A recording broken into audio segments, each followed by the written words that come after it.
Dr. Eric Kelly III, and a host of phenomenal speakers from all around the globe for this 7-day virtual event that you don't want to miss. The mission of the Black Business Expo is to raise scholarship money from kids all the way from high school, all the way from college. The Black Business Olympics is one of the largest Black business showcases in the world. It is an opportunity for businesses and companies to showcase their businesses globally. We are going to be giving away laptops up to $5,000 away to students. Again, I'm Olivia Appleberry, the founder of 2 Cents Finance and one of the speakers for the expo. I am so excited to see you there. For more info, go to www.blackbusinessexpousa.com or call 919-308-9090 and hope to see you there.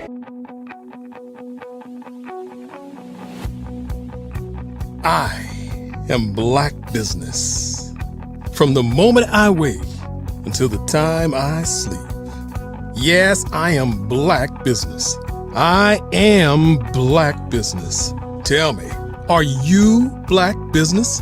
I am Black Business. Do you support Black businesses? Listen, I support Black business because I am Black Business. Black Business Expo, one of the largest business showcases in the history of Black business in the world. The world! Sign up today at www.blackbusinessexpousa.com or call 919-308-9090. I am Black Business. I am Black Business. From the moment I wake until the time I sleep, I am Black Business. I am Black Business. Are you Black Business? I am Black Business. Do you support Black businesses? I support Black business because I am Black business. Black Business Expo, one of the largest business showcases in the history of Black America in North Carolina. Sign up today at www.blackbusinessexpousa.com or call 919-380-9090. I am Black Business. I am Black Business. From the moment I wake until the time I sleep, I am Black Business. I am Black Business. Are you Black Business? I am Black Business. Do you support Black businesses? I support Black business because I am Black business. Black Business Expo, one of the largest business showcases in the history of Black America in North Carolina. Sign up today at www.blackbusinessexpousa.com or call 919-380-9090. I am Black Business. I am Black Business. From the moment I wake until the time I sleep, I am Black Business. I am Black Business. Are you Black Business? I am Black Business. Do you support Black businesses? I support Black business because I am Black business. Black Business Expo, one of the largest business showcases in the history of Black America in North Carolina. Sign up today. How many times have you been asked to help someone you didn't even know, a student, a business entrepreneur, or did you ever even ask, where did they end up? that business, that friend, that entrepreneur. Well, just maybe they ended up in a gang, bankrupt, homeless, or worse, dead. Maybe they turned to crime, drugs, and alcohol. Did you ever wonder? Did you destroy their dream, or was your life always so easy? At the Black Business Olympics, we started a movement to help students complete. Give them hope and foster success. Help them to leave their dreams of providing laptops, computers, and up to $5,000 in scholarship funds. Today, we ask you to help a student, a business owner, or an entrepreneur to realize their dream by sponsoring them, supporting them, and buying from them. Consider this. With $1.6 trillion in our Black community, we only ask for a small donation for our students, our businesses, and our entrepreneurs. And you can change a life today. So I ask you, what are you going to do? Sit on the sideline and watch our students in high school be losers, miss out on their dream from lack of resources? Or are you going to donate to the movement and change their future and yours as well? Give us a call today at 919-308-9090. Change their life by investing with action to the Black Business Olympic Fund. The Black Business Olympics, one of the largest business showcases of Black business in the history of the world.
Dr. Eric Kelly III and a host of phenomenal speakers from all around the globe for this 7-day virtual event that you don't want to miss.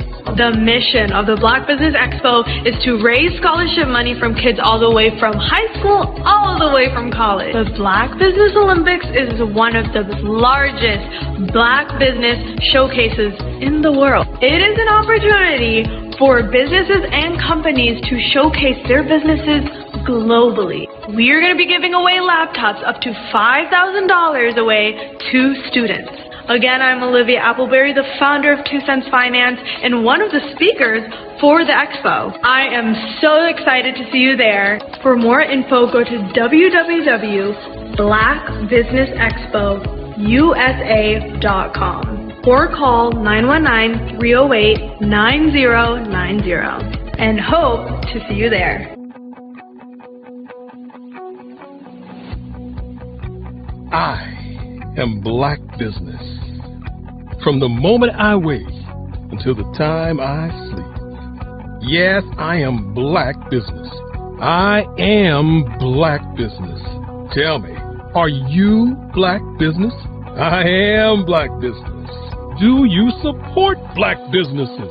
Listen, I support Black business because I am Black Business. Black Business Expo, one of the largest business showcases in the history of Black business in the world.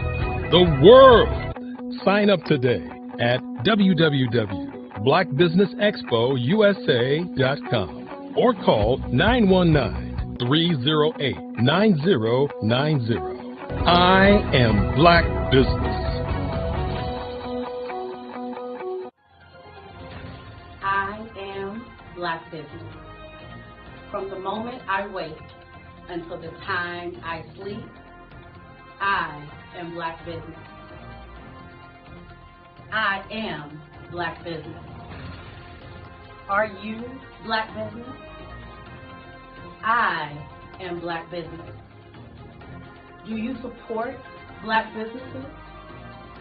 I support Black business because I am Black business. Black Business Expo, one of the largest business showcases in the history of Black America in North Carolina. Sign up today at www.blackbusinessexpousa.com or call 919-380-9090. I am Black Business. I am Black Business. From the moment I wake until the time I sleep, I am Black Business. I am Black Business. Are you Black Business? I am Black Business. Do you support Black businesses? I support Black business because I am Black business. Black Business Expo, one of the largest business showcases in the history of Black America in North Carolina. Sign up today at www.blackbusinessexpousa.com or call 919-380-9090. I am Black Business. I am Black Business. From the moment I wake until the time I sleep, I am Black Business. I am Black Business. Are you Black Business? I am Black Business. Do you support Black businesses? I support Black business because I am Black business. Black Business Expo, one of the largest business showcases in the history of Black America in North Carolina. Sign up today at www.blackbusinessexpousa.com or call 919-380-9090. I am Black Business. Join Dr. Eric Kelly III and a host of phenomenal speakers from all around the globe for this 7-day virtual event that you don't want to miss. The mission of the Black Business Expo is to raise scholarship money from kids all the way from high school, all the way from college. The Black Business Olympics is one of the largest Black business showcases in the world. It is an opportunity for businesses and companies to showcase their businesses globally. We are going to be giving away laptops up to $5,000 away to students. Again, I'm Olivia Appleberry, the founder of 2 Cents Finance and one of the speakers for the expo. I am so excited to see you there. For more info, go to www.blackbusinessexpousa.com or call 919-308-9090 and hope to see you there. I am Black Business. From the moment I wake until the time I sleep. Yes, I am Black Business. I am Black Businesses. Listen, I support Black business because I am Black Business. Black Business Expo, one of the largest business showcases in the history of Black business in the world.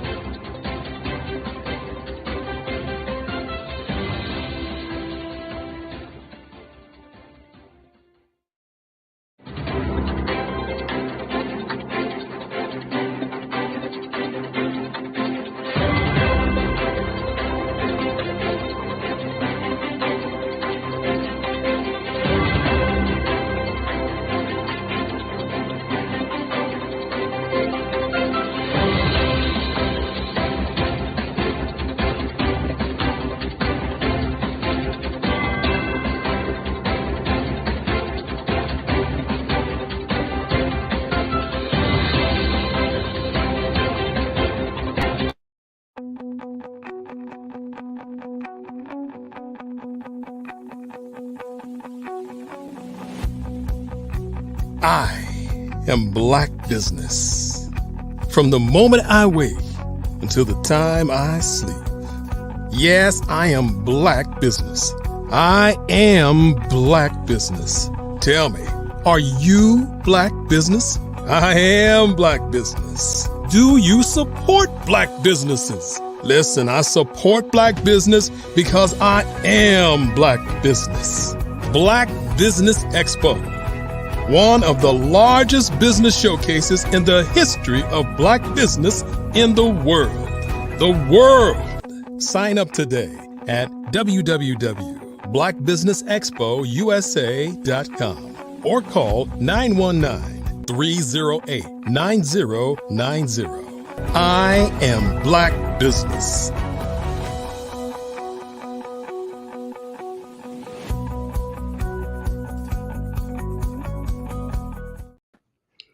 Well, good morning, business owners, entrepreneurs, thought leaders, and corporations. Welcome to the Black Business Network. My name is RJ Stevenson, and I'll be serving as your business moderator for this morning on the Black Business Network. The Black Business Network is a 24-hour business network showcasing Black business, business owners, entrepreneurs, and thought leaders worldwide. We have speakers from North Carolina, London, Singapore, Africa, Japan, and cities all over the United States. The Black Business Network is a global community sharing its business knowledge to empower, inspire, and educate businesses about business. Your first speaker for today is me. Again, my name is RJ Stevenson. I'm the CEO and founder of Creative Concepts Production and Design, a full service marketing, branding, and production and design company located here in North Carolina, with also presence in Tampa and Little Rock, Arkansas. I am pleased to be your morning speaker here on the Black Business Network. Listen, this is an amazing opportunity to use a tool called social media to be able to speak expansively about whatever it is that Black business owners have on their minds. You know, there's a strong legacy of Black business in this world. As Black people, as consumers, our consuming power or our purchasing power is some of the largest amount of the economy here in this country, and not just this country, but throughout the world.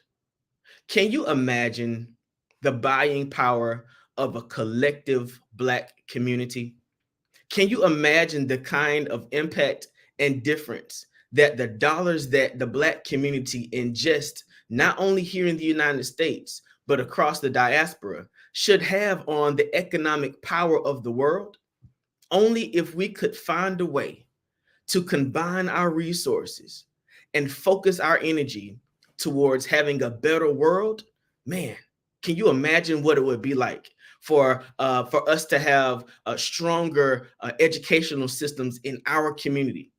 Can you imagine what it would be like if we took all of the Black invested dollars that we spend in higher education and funneled that amount of money into HBCUs? Man, what an amazing difference that would make on the way our generations would see the world.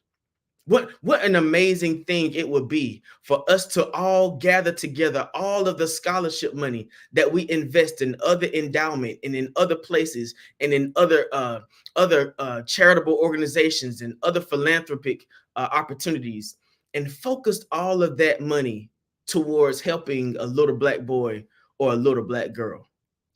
And I know it may seem like I'm having a conversation that takes us back before time, right? It sounds like I'm having a conversation that goes back before integration. This sounds like a segregation type conversation. No, it's not about segregation, but it is about community responsibility. It is about knowing that our Black boys and our Black girls go every day to an educational system that is not designed to help them win. It's about knowing that as a business owner, I have a responsibility as I'm working in my business. I'm a taxpayer in my city. I'm a taxpayer in my state. I'm a taxpayer in my nation. But the ingesting of my corporate dollars does not always have the same kind of impact in my community. It's called community responsibility. When I ride by a high school in the inner city of an urban area and I ride by a high school in a suburban development, there is a big difference between their lush, grassy football fields and the brown stuff our kids have to play on. There's a big difference between parks that have been manicured with pristine nature and the rocks and mud that our kids have to play on. And I'm not saying that, it's not a good thing for us to be able to live wherever we want to live. I'm trying to have a conversation about community responsibility. As a Black business owner, I've seen what legacy can do. I've seen what it was like for my parents to be able to afford me a different kind of experience than the other kids that I walked to school beside. Yeah. I walked to school every morning between 5th grade and 8th grade. I walked to school. I rode my bike. I carried my saxophone in my hand and my book bag on my back. And when I got to school, I went on the left side of the hallway and my friends went on the right side of the hallway. I went to classrooms where I was considered a minority because I was only one of 5 in my classroom. I didn't see the rest of my friends until after school was over. I really don't know what their experience was like, but I will tell you this: they had a heck of a lot less homework than I did.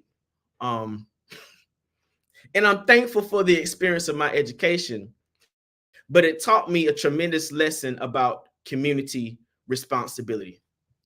If I was able to be afforded that kind of blessing, to be able to have the kind of education that I've been able to have, to be able to have the kind of experiences that I've been able to have, then what is my responsibility to the community that raised me? What is my responsibility to make sure that young boys and young girls who grew up in the same experience that I did don't have the same experience? Well, it becomes responsibility for me to give back to my community.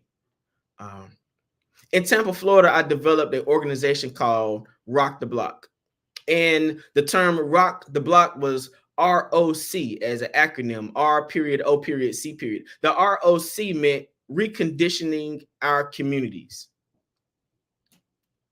Because I knew that it was my responsibility when I saw young kids getting off the bus in the communities that I was serving in, and the first thing they wanted to do was fight. It was not my response to run up with the cell phone. It was not my response to open the blinds and watch from the inside of my window. It was my response to be responsible, to walk over to those young brothers and say, hey, I know that there's a more reasonable way to communicate than doing this.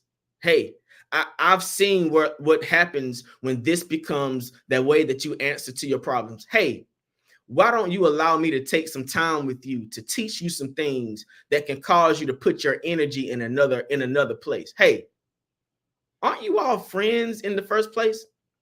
What was it that was so difficult during today that caused you to go from friends at school to enemies when you returned home? And why would you bring that kind of energy back to your community? It's about reconditioning our communities and being responsible for the communities that we serve. As Black business owners, we have a responsibility not only to grow our businesses so that we can make the most money we've ever thought of making in our lives. That's a great byproduct. But how much impact and power does your money really have? How much influence does your dollar have in your community? How many textbooks did your dollars buy? How many book bags were you able to give? How many students was your tax money able to feed through free feeding programs this summer? How many kids were able to go to summer camp and have a new life experience because of the money that you've ingested into your community? Or do you only see roads being improved in certain neighborhoods? Do you only see pools and basketball courts and gymnasiums being erected in certain neighborhoods? Does your community get the kind of programming it deserves because of the kind of economic power that you've ingested in your city? Because if not, possibly another room you should be in rather than just your boardroom or just your conference room, or if you're a salesperson, just your closing room. You should probably find yourself in rooms like city council meeting. You should probably find yourself in rooms like school board meetings. You should probably find yourself in rooms like town hall meetings. Because what has happened to us as a community has caused us to no longer take responsibility for our communities. You know, in 2023, it was a great year. I will never forget being commended by the Hillsborough County, the commissioner, Ms. Gwen Myers, presented to me an award for some work that I did in the area in the Juneteenth, for having pulled together an event that celebrated a new holiday for recognizing the efforts of our Black community, for recognizing the fact that we all weren't free at the same time. Man, what an amazing opportunity it was for me to stand there and receive that kind of award from my community. But you know what it did? It gave me a different sense of responsibility. It gave me a different value for the kind of impact that I have in the community where I live. Because of that experience and because I was awarded, it made me feel more responsible to do more for the community. I ran a feeding program through my nonprofit that fed 750 families a week. It's called the Boxes of Blessings Family. I did that program because during COVID, I recognized that young Black boys and young Black girls would not be able to reach their high schools where they were passing out free food. So because I was walking around my community, learning who the people in my community were, I made it my responsibility to know those young kids and to find a way to make sure they got fed, because I wanted to recondition my community. When I recognized that their food options in that area were not the best food options because they were in a food desert, I planted a community garden. I used tower gardens to plant 20 tower gardens, with 12 tower gardens with 20 plants each. That's 240 plants behind a local church. Not a big church, an itty bitty church. But because I saw a need in the community as a business owner, I took responsibility for the community that I said I was charged to serve. So as Black businesses, it is not just our responsibility to have a best business. It is also our responsibility to have a best community. Who supports Black businesses? I remember being in Arkansas and finding out about a barbecue restaurant that was a very great establishment, had a very good impact on the community.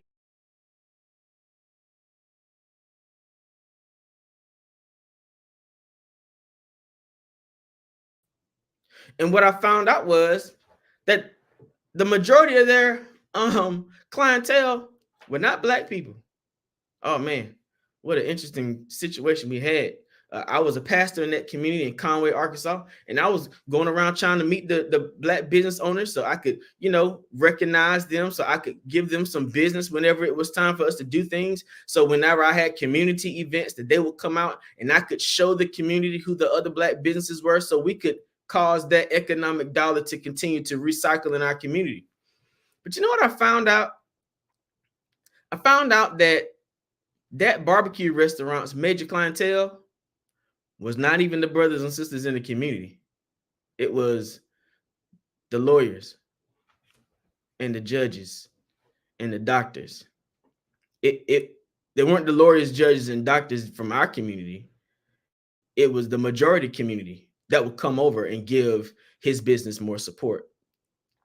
It hurt me to my heart, because myself trying my best to become the best entrepreneur I can be, trying myself to become the best Black business owner I can be, trying myself to become the best Black man I can be, I just feel like it's right that when we recognize that a brother or sister of ours is doing their best to develop business in our community, to be of resource to the people in our community, that our community come back and support those businesses.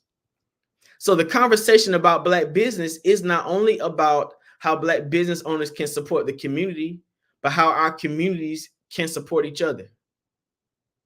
Here in North Carolina, the designation has become a hub.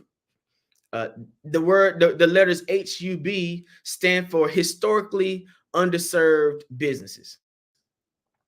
That nomenclature in itself is bothersome to me, because that means that we have recognized that historically the Black community's businesses are the ones that have been undercontracted, overlooked, under-equipped, undereducated, and under-desired by the majority population of contracts.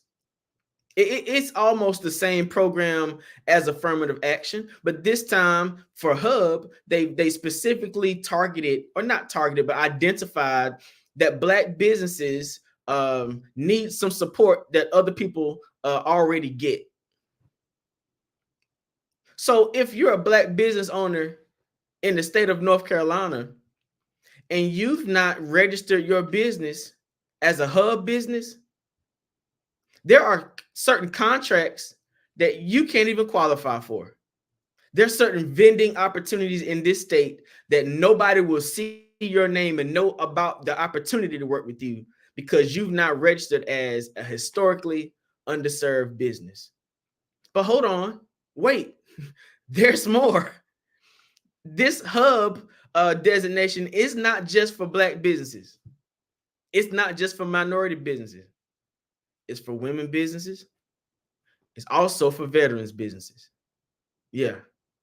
This does not just serve minority underserved businesses, but it also serves women businesses regardless of race.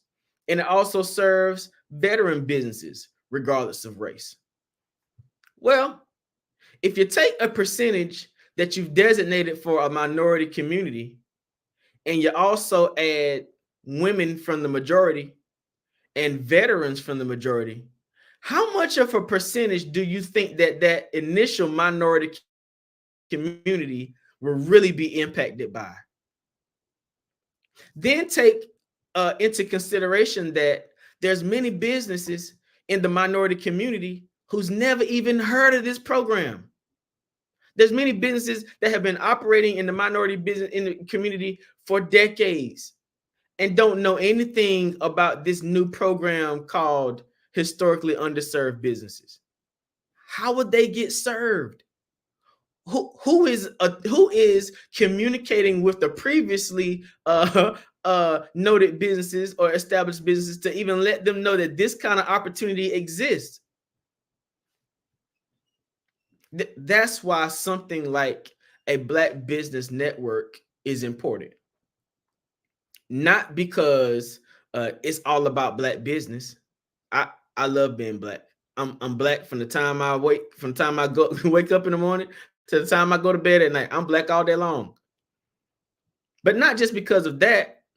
Do you realize that in a little while we're going to make another decision about our nation? Yeah, in just a little while, we'll be voting to see who the next president of the United States is going to be.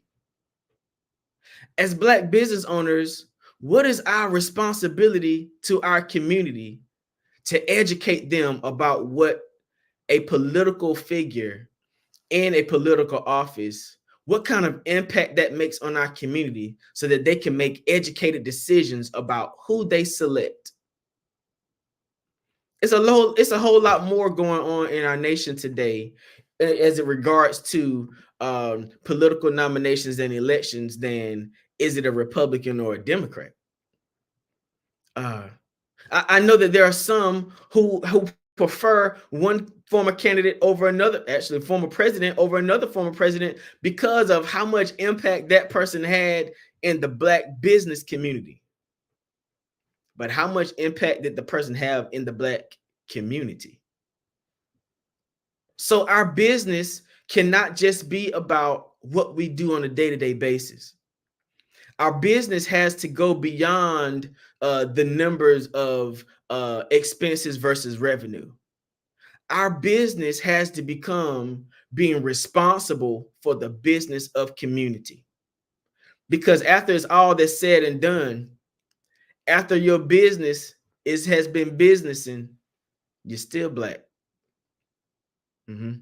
After you've expanded and scaled and you're able to have a company that's on Main Street, when you go to your home at night and unlock your door and you're inside your household, you're in a Black household.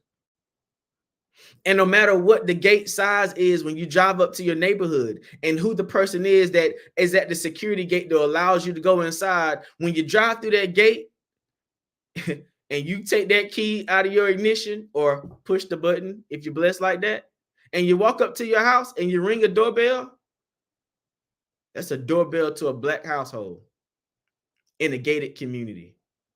And just because your community is gated does not mean that the community that you're in speaks to who you are. One of the things that I took a notice of, having been living here in North Carolina, having lived in Arkansas, having lived in Florida, is that there seems to be a depleting sense of community for Black people across this nation. There seems to be a fleeting escape of I'm Black and I'm beautiful. There seems to be a fleeting escape of I'm young, Black, and gifted. And nowadays in our educational system, I know for my kids, they didn't even want my daughters to know that they were Black. They didn't want them to identify with race and skin color. They wanted them to feel comfortable being beside the majority. Because when you feel comfortable being beside the majority, you tend to forget that you're still a minority. You tend to forget that after you leave this school environment where me and Sarah and Jill and Jane are all playing together, that Sarah, Jill, and Jane's opportunities are a little different than mine.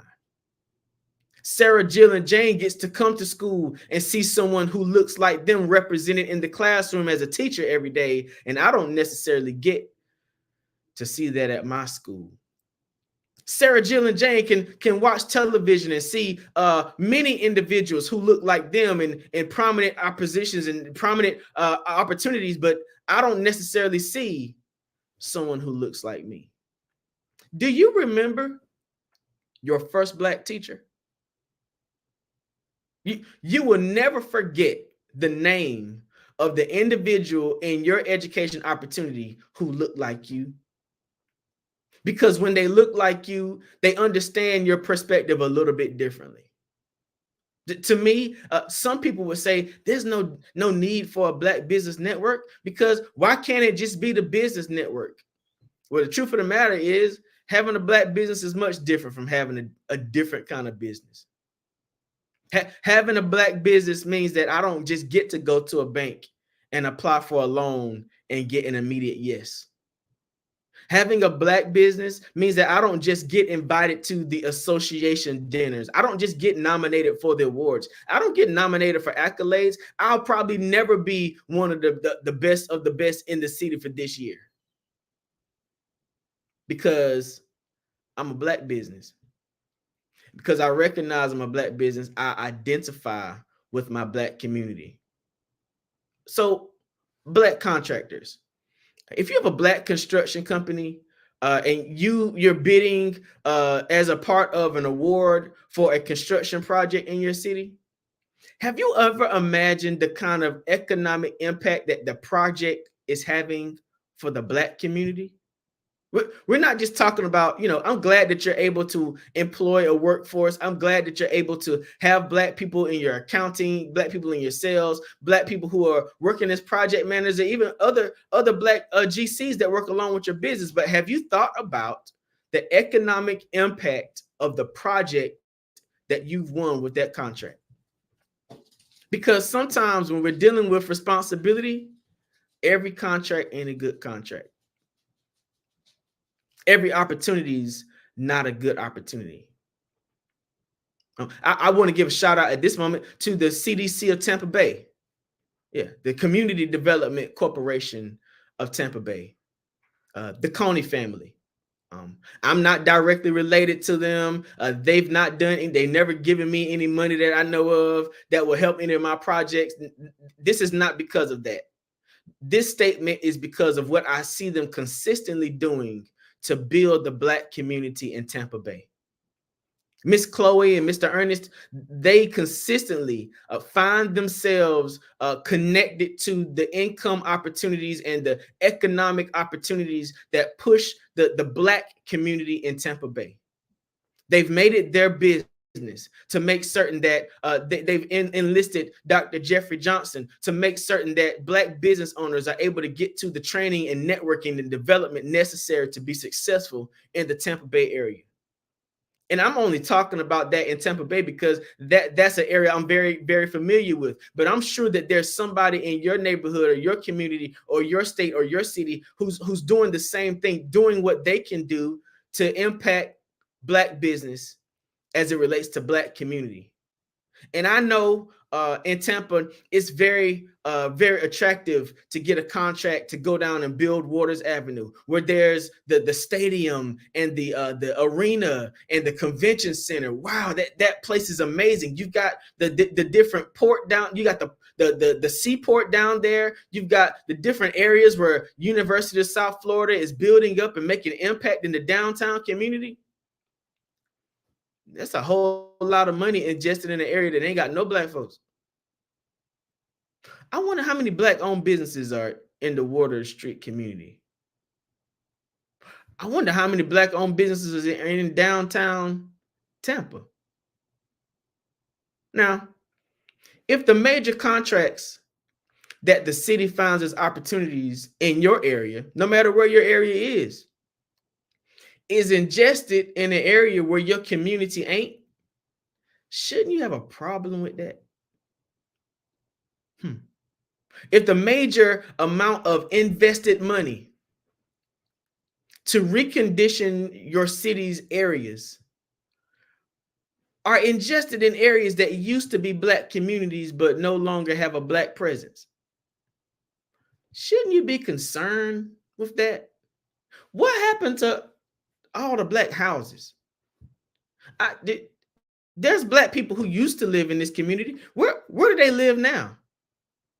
It's an interesting concept that as I'm speaking to the Black Business Network, that there's more than just Black business at stake. There's a community to fight for. There's more than just having a network and having something to say. There's a responsibility that we owe to our communities. Imagine what it would be like to have a network where Black business owners could find out information about how to do Black business better. Imagine if there was an opportunity to have a repository of information where Black entrepreneurs, thought leaders, corporate executives, CEOs even, would come to a stage and talk about their experiences and plights of Black business. That would be an amazing tool for our community. But what if we did it well? What if we did it in a way that will cause other people who are not Black to find out the richness and value of our experiences and want to come see it for themselves? Do you know that North Carolina A&T produces an amazing number of Black engineers for the entire world? Do you know that North Carolina Central University produces an amazing numbers of lawyers for the world? Do you know that every engineer that goes to A&T ain't Black? Do you know that every lawyer that goes to North Carolina Central ain't white? It's interesting how they can find out where the best is that we have, and because knowledge is knowledge and experience is experience, they will send their best to our institutions because our institutions have the best experiences. Did you hear what I said? But it's often the fact that a lot of Black young people in their Black households, when it's time for them to select what education experience they're going to get, their parents talk down about the same experience that the majority population is trying to get to. Think about that for a second. When did it become the case that our institutions were not good enough for us? Is it the case that our water tastes different from other water? I don't quite know. What I know is that as a Black business owner, it's not just my responsibility to be concerned about my business. It's also my responsibility to be concerned about my community. And when I'm living in my community and breathing in my community and sleeping in my community and driving in my community, I need to have my eyes open in my community. If I see that something's happening at a school down the street, I need to make it my business to find out what's happening in my community. And maybe you don't live in a Black community anymore. Maybe you've been blessed enough to live in a community where people don't look like you. And if you feel confident and comfortable in those communities, God bless you. I'm glad you're able to get in a space where you want to be. But there are still young Black boys and young Black girls that you're responsible for. So if you live behind the gate, make sure you come out the gate every now and then to find out what's going on in the hood. Yeah, if you go to church in a place that is nice, make sure every now and then you spend a Sunday in a church that can't do as well. Because our communities are still our communities until they're no longer our communities. And by and large, if we look across this country, there's a lot of communities that are historically our communities, but are no longer our communities. The word gentrification is something that's become very popular and very common and very sad. That other people find more value in what we have than we find in it ourselves. And a lot of times the story of those communities larks on the point that there were opportunities to purchase this land and we didn't find the value in the land to buy it. And now we find a whole nother community coming in to find a wonderful opportunity at the expense of our ancestors who were given a patch of land that nobody wanted. Oftentimes, like in the scrub of Tampa Bay, the city wouldn't even pave the streets. But all of a sudden, now there's parks. Now there's high rises. Now there's a museum in an area that they didn't appreciate, in an area that they gave to Black folks to live in an area that was called the scrub, where Black people went to church every week, walking dirt roads to go worship their God. And because they loved God so much, they did their best to build an Allen Temple African Methodist Episcopal Church in the scrub. But now, the scrub don't look like us no more. Yeah, there's a nice wall there that commemorates Central Avenue and the Black Business District down there. But if you look across this country, not just in Greenwood, you'll find the fact that most historic Black business districts are desolate. Most historic Black business districts no longer really exist. You'll find that historic Black business districts, if they have been revived, they are no longer Black. We should be having responsibility for our communities. We should be reconditioning our communities. We should be rocking our blocks. My name is RJ Stevenson. It's a great day. It's Tuesday here on the Black Business Network. Today, we're going to have a load of information given to us by amazing people who've done amazing things in Black business. Because you know what? We are Black business. From the time we wake up to the time we go to bed. We support Black business. welcome to the Black Business Network. We hope that you have a wonderful occasion here. I want to remind you that the Black Business Network isn't just something to see. The Black Business Network, the Expo's mission is to raise funds for high school seniors, going to college, or K through 12 entrepreneurs. The Expo is a fundraiser for students. You can go to www.blackexpousa.com to donate to the scholarship fund or use the Cash App, $BBXUSA. The goal is to give laptops and up to $5,000 to 10 students. Students can register online at www.blackbusinessexpousa.com. Every dollar counts, so we want to remind you to be responsible and donate to the scholarship fund. We want to thank our Black Business Expo USA sponsors for June 2024. NC100, Moody Capital Partners, Suede Soul, 5-Star BDM Media, Lotus Richet Coaching and Training, Carolina, Virginia Minority Supply Development Council, Step Management, Hello LLC, BHS and Associates, Margie McLean Foundation Incorporated, Genius is Common, Earth Essentials, Melanician and Global, Executive Women Success Institute, The Quality Coaching Company, Superwoman Business Services, Creative Force Studios, Lee Entertainment, Artistic App Design, Miracle Recruiting, Creative Concepts Production and Design, and of course, Black Business Expo USA. I am Black Business, and I'll see you on the other side.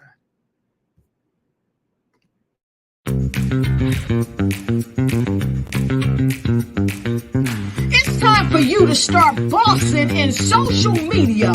For all your social media needs, you've come to the right place at the right time to get your website designed, landing page, social media platforms, and get the training you need to get in front of the people that's ready to buy your products and services.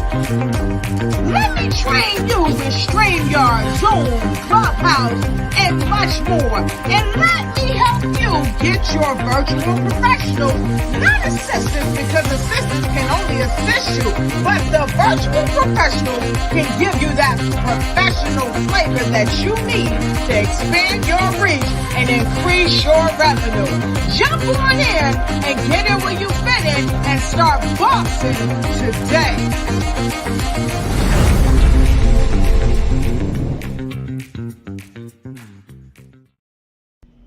Why do I do what I do? You know, my life coach asked me that a few years ago. And she said, Tony, what's your why? And I told her, and she said, girl, you've already accomplished that. Perhaps you need a new why. Hi, Tony Harris, Amy Hoydu with Say It Said Marketing, one of your students. And just wanted to say thank you, Tony Harris, for spending so much time with me and giving me that boost in my business that I so drastically needed.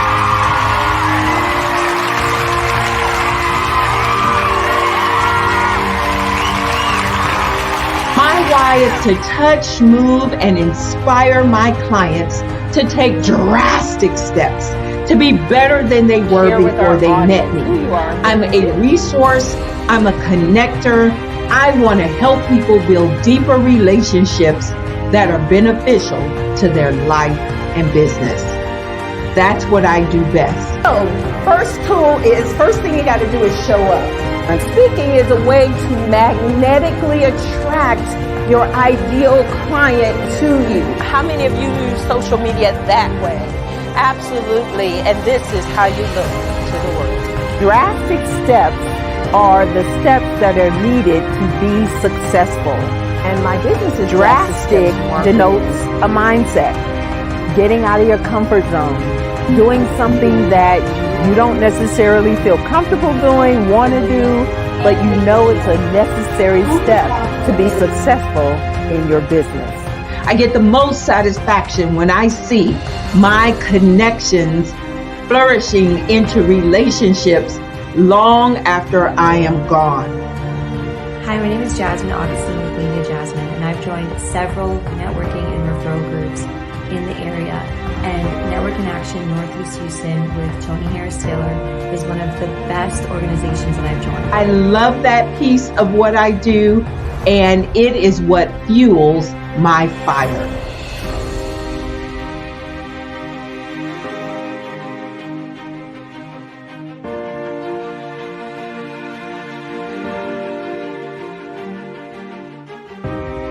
My name is Tony Harris Taylor, saying take a drastic step today for a fantastic tomorrow.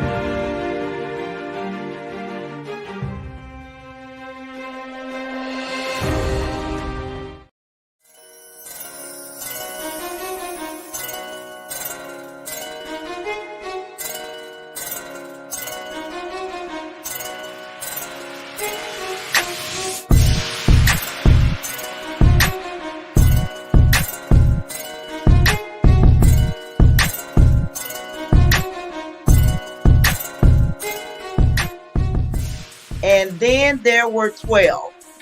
Okay. And God spoke to me and said, I want you to do a calendar highlighting men. I want there to be men from all walks of life, not just entrepreneurs, not just CEOs of corporations. I want you to bring good fathers, good husbands, good teachers, good coaches, athletes, CEOs, entrepreneurs. I want you physicians, attorneys. Bring them together. They will formulate relationships that they never otherwise would have formulated because we tend to stay in our own circles.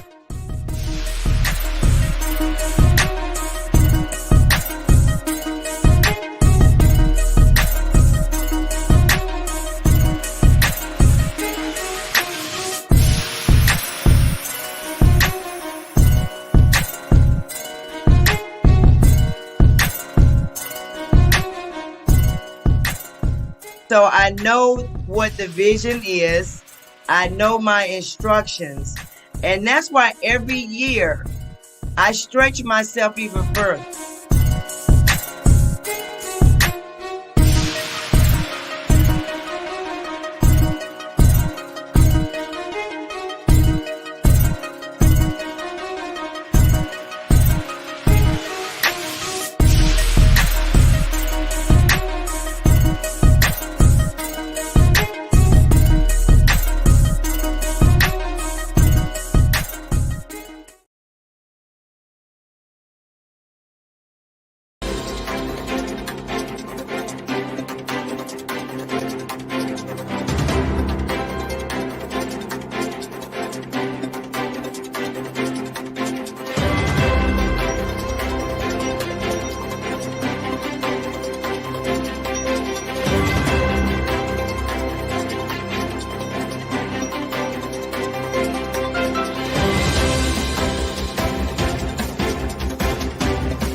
Dr. Eric Kelly III and a host of phenomenal speakers from all around the globe for this 7-day virtual event that you don't want to miss. The mission of the Black Business Expo is to raise scholarship money from kids all the way from high school, all the way from college. The Black Business Olympics is one of the largest Black business showcases in the world. It is an opportunity for businesses and companies to showcase their businesses globally. We are going to be giving away laptops up to $5,000 away to students. Again, I'm Olivia Appleberry, the founder of 2 Cents Finance and one of the speakers for the expo. I am so excited to see you there. For more info, go to www.blackbusinessexpousa.com or call 919-308-9090 and hope to see you there.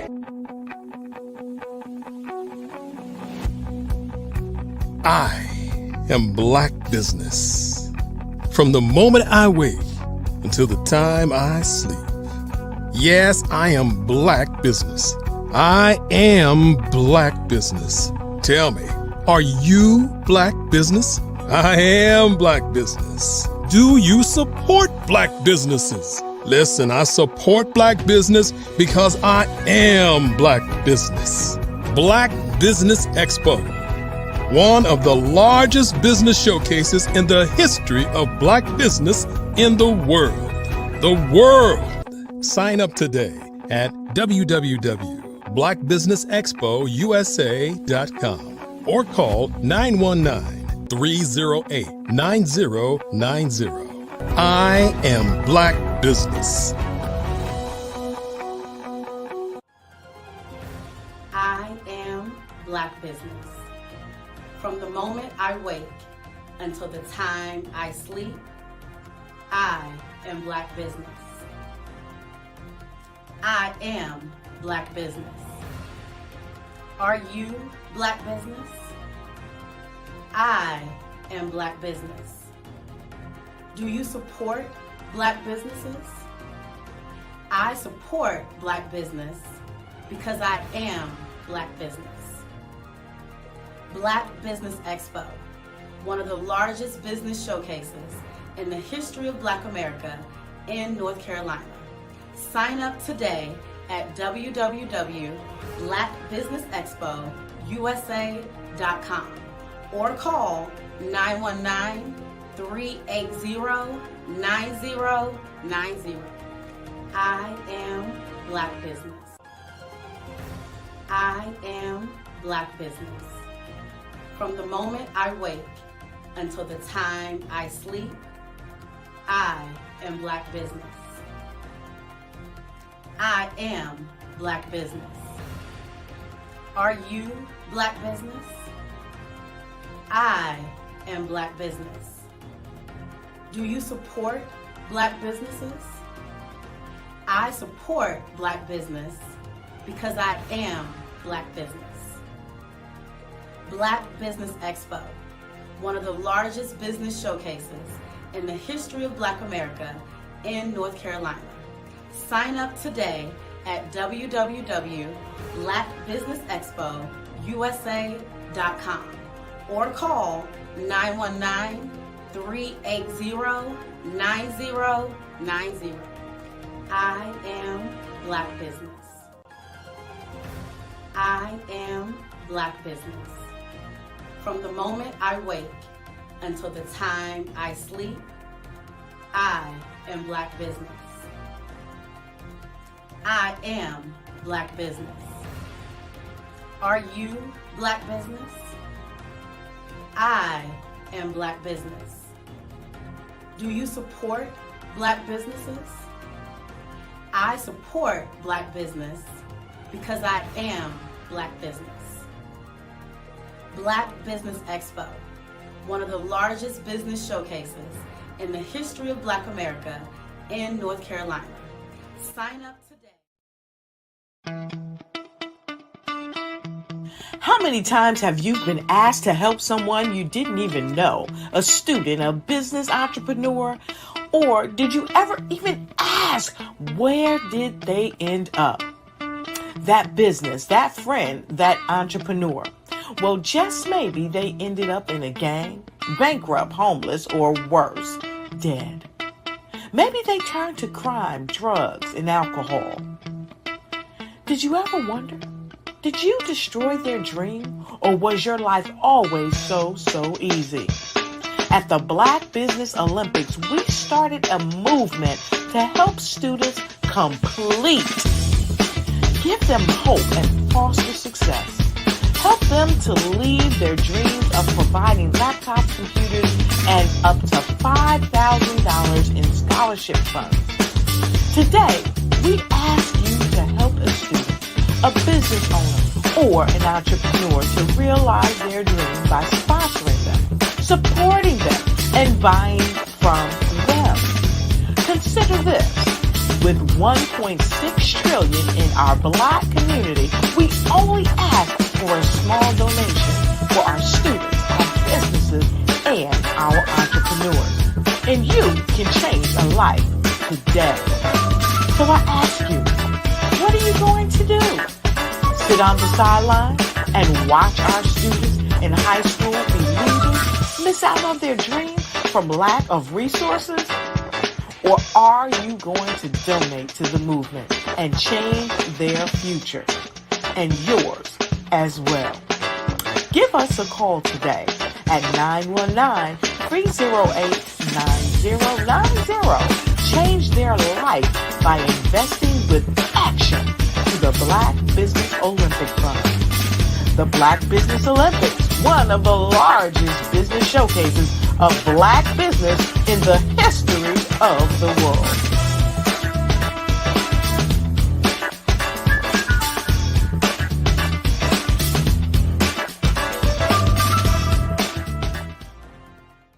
Artistry is a creative expression of something from nothing. You know, it explodes onto the canvas, or it explodes on in my work. One of the things that I try to do more than anything is I try to just give the lines and the movements and emotions and expressions into what I do. Art really means to me a chance to express how I feel deep down inside. Most of my art begins as a thought that I might have, you know, whether it's sports, whether it's history, whether it's a woman or a man. It pretty much starts as an idea of thought before I get into the actual image of what I'm going to draw. I do a lot of historical pieces. I was a history minor in college, and I love to do history pieces. And a lot of times I'm thinking about history, and then I try to make that history impact you as you look at it. That's one of the reasons I do pictures so large. You know, people ask me, why do I do the pictures so big? And I tell them, I want the piece to impact them as they're looking at it, to kind of dominate them, dominate their space. And most of my pieces I try to do off page. I don't try to do anything that's going to be in those four corners, or in a square. And I want your imagination to be a part of the piece that you're looking at.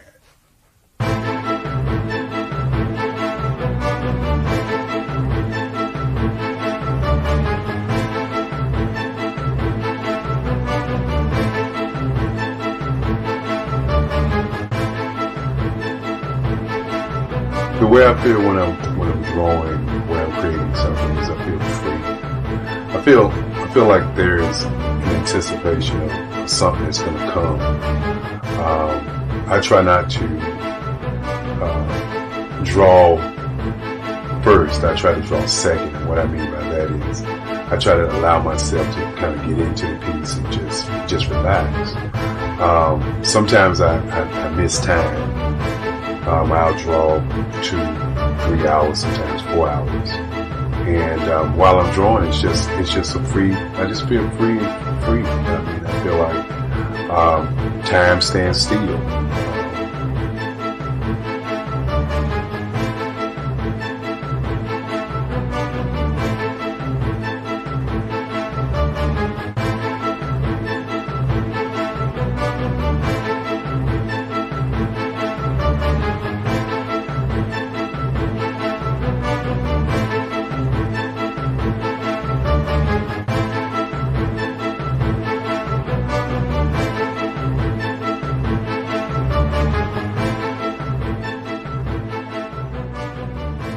That's what it's all about in terms of the lines and the colors of my work, is to get an expression, to go deeper and past just what you see on the surface, but to go and try to find an expression that everybody gets a different taste of what that expression is, whether it's anger or whether it's being happy or whether it's being, kind of calm or nonchalant.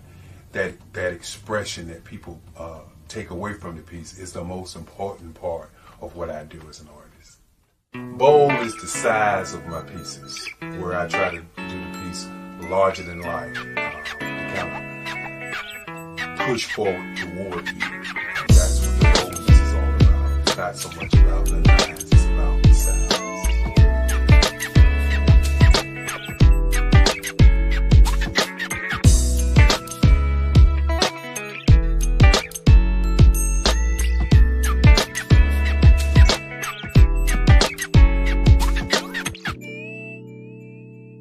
The Face of Change art show is inspired by my mother, but more importantly, it's a historical moment in time as the pieces depict different emotions and expressions of Barack Obama.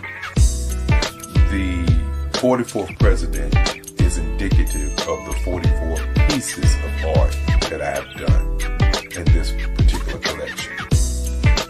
When you begin to think about expressions and portraits, this is a portrait gallery of expressions of what transpired as Barack Obama ran for office. Some of the pictures are abstract and some are expressionistic.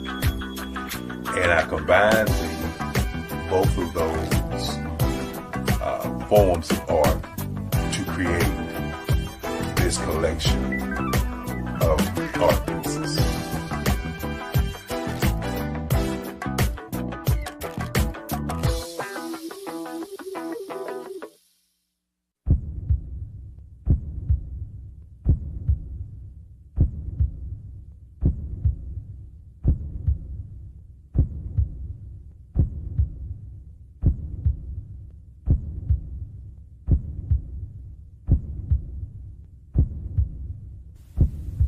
Overcomer, brilliant, ambitious, motivated, awesome. Obama.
I am Black Business. From the moment I wake until the time I sleep, I am Black Business. I am Black Business. Are you Black Business? I am Black Business. Do you support Black businesses? I support Black business because I am Black Business. Black Business Expo, one of the largest business showcases in the history of Black business in the world.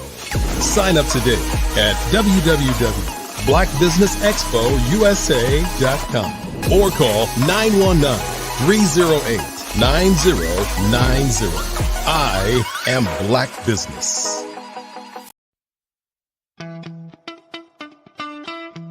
How many times have you been asked to help someone you didn't even know, a student, a business entrepreneur? Or did you ever even ask, where did they end up? That business, that friend, that entrepreneur. Well, just maybe they ended up in a gang, bankrupt, homeless, or worse, dead. Maybe they turned to crime, drugs, and alcohol. Did you ever wonder? Did you destroy their dream? Or was your life always so easy? At the Black Business Olympics, we started a movement to help students complete, give them hope and foster success. Help them to leave their dreams of providing laptops, computers, and up to $5,000 in scholarship funds. Today, we ask you to help a student, a business owner, or an entrepreneur to realize their dream by sponsoring them, supporting them, and buying from them. Consider this. With $1.6 trillion in our Black community, we only ask for a small donation for our students, our businesses, and our entrepreneurs. And you can change a life today. So I ask you, what are you going to do? Sit on the sideline and watch our students in high school be leaders, miss out on their dream from lack of resources? Or are you going to donate to the movement and change their future and yours as well?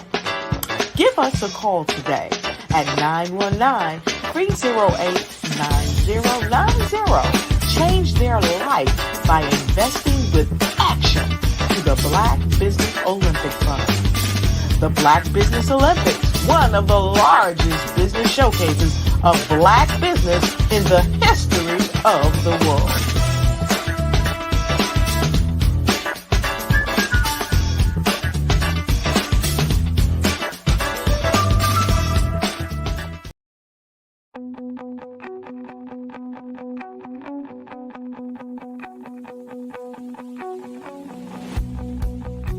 I am Black Business.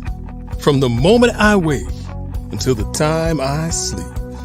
Yes, I am Black Business. I am Black Business.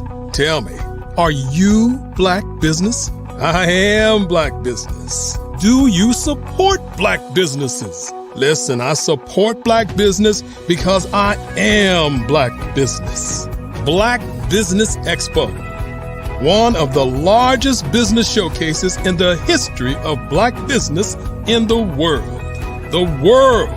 Sign up today at www.blackbusinessexpousa.com or call 919-308-9090. I am Black Business.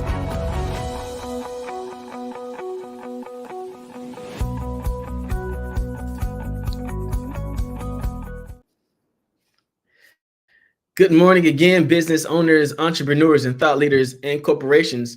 Welcome back to the Black Business Network. My name again is RJ Stevenson. I am your Black Business moderator for this morning on the Black Business Network.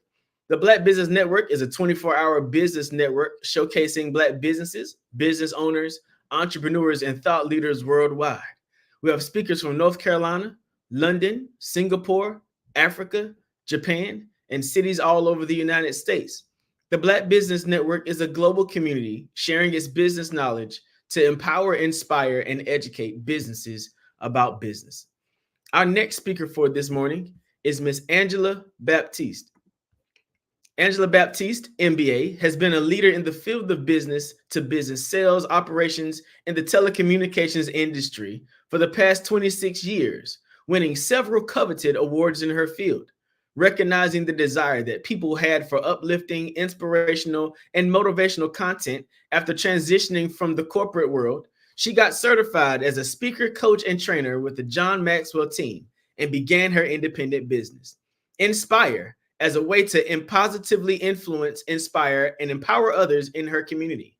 Angela's main focus is providing strategic supports to businesses and individuals, such as organizational leadership, team building, change management, equitable practices, and personal growth and development.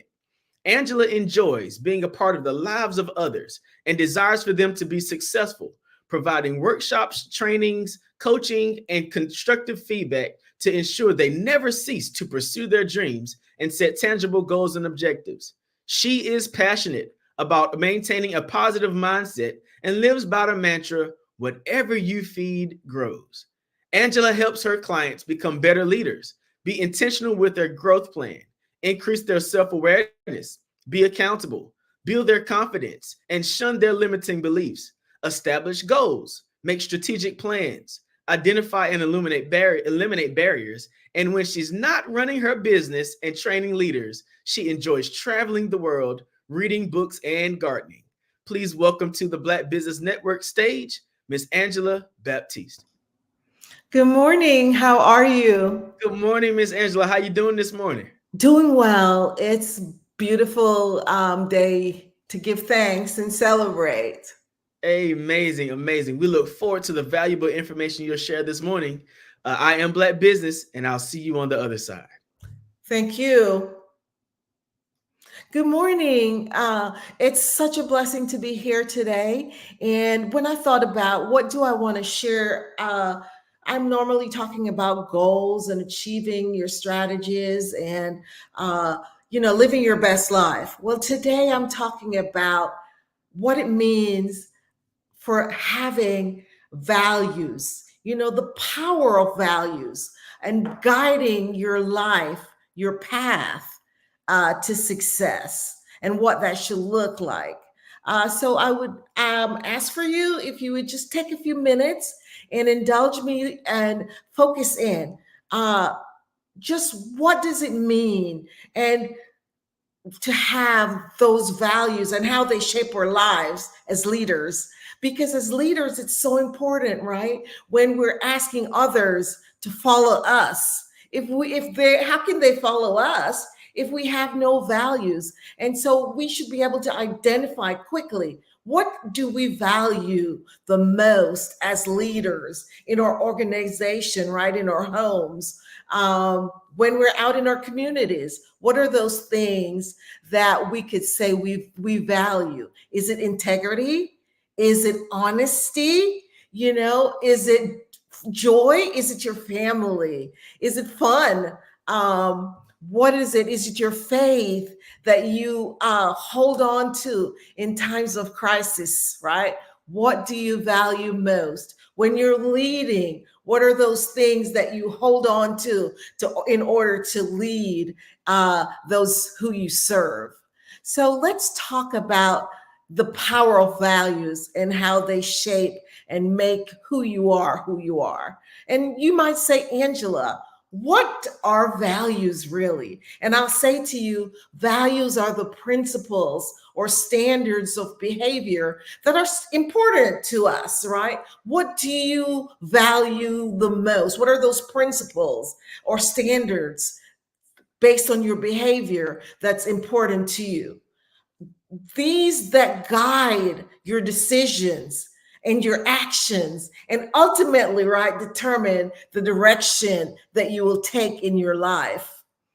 Being able to identify those values as a leader is crucial, I would say. There are no right or wrong answers, right? Because your value define who you are at your core. So if someone should say, okay, Angela, who are you? I could look at it and I could say, well, I'm a person of faith. So that's one of my strong values. I value faith, right? Because I believe in a God. And maybe that's different for you. But so that's one of my core beliefs. That's who I show up as each and every day, right? My faith. So then you think about that, right? As a leader, what is that value for you? And I'll say it again, there's no wrong or right answer in what you value. You just have to identify that. Being able to understand what each member of your team, what their values are individually, will enable you to lead and support them effectively in achieving your team goals. If you don't know what your team member values, how can you really be able to serve them and help them in order to get to that next level so that they can generate and be productive in their lives? So as a leader, do you truly know what your team members value as individuals? Have you ever even been asked by your leader to act in a way that goes against your values? I sure have. I've had leaders who have asked me to say things that's not correct, to say, okay, we made 30% when we really didn't do that. So how do I, as a leader, do I know that person value integrity and trust and truth, honesty. And then I'm asking them to tell a lie. Is that really a good thing to do as a leader? I'm sure it doesn't feel good really to ask someone to go against their beliefs and their values. Have you inadvertently asked your team to compromise their values? Now let's think into that. As leaders, we don't ever want to do that. Remember, it was Stephen Covey who said, seek first to understand, then to be understood. Oftentimes we're asking people to understand us. And first we need to understand them. We want to be understood, and we're not even spending the time to understand others. So let's try to, as leaders, as team builders, to find out what are the values of those people who I serve, and seek to understand them before we try to ask them, for us to be understood. As leaders, it's essential to intentionally learn about those we lead and serve. When people know that their values are truly valued, then they will truly excel in their roles. When they know that we value them, then they go above and beyond in order to succeed, make the organization succeed, to show you that because you value them, they value you as well. So yes, always, show people that they're valued. And yes, everyone is valued. Everyone is worth showing them that they're valuable and adding value to them. Value, how do we use value as a guiding light in our society today? Oftentimes you have so many people, you look around in our society today and you have to shake your head really, because you're like, wow. Sometimes you're often in shock at what someone will say or the way their actions, their behavior. But we should use values as a guiding light as leaders. Values lead and guide our way, influencing the choices we make on a daily basis. A good example is Mahatma Gandhi, right? He was guided by his values of nonviolence and civil disobedience in his fight for India's independence.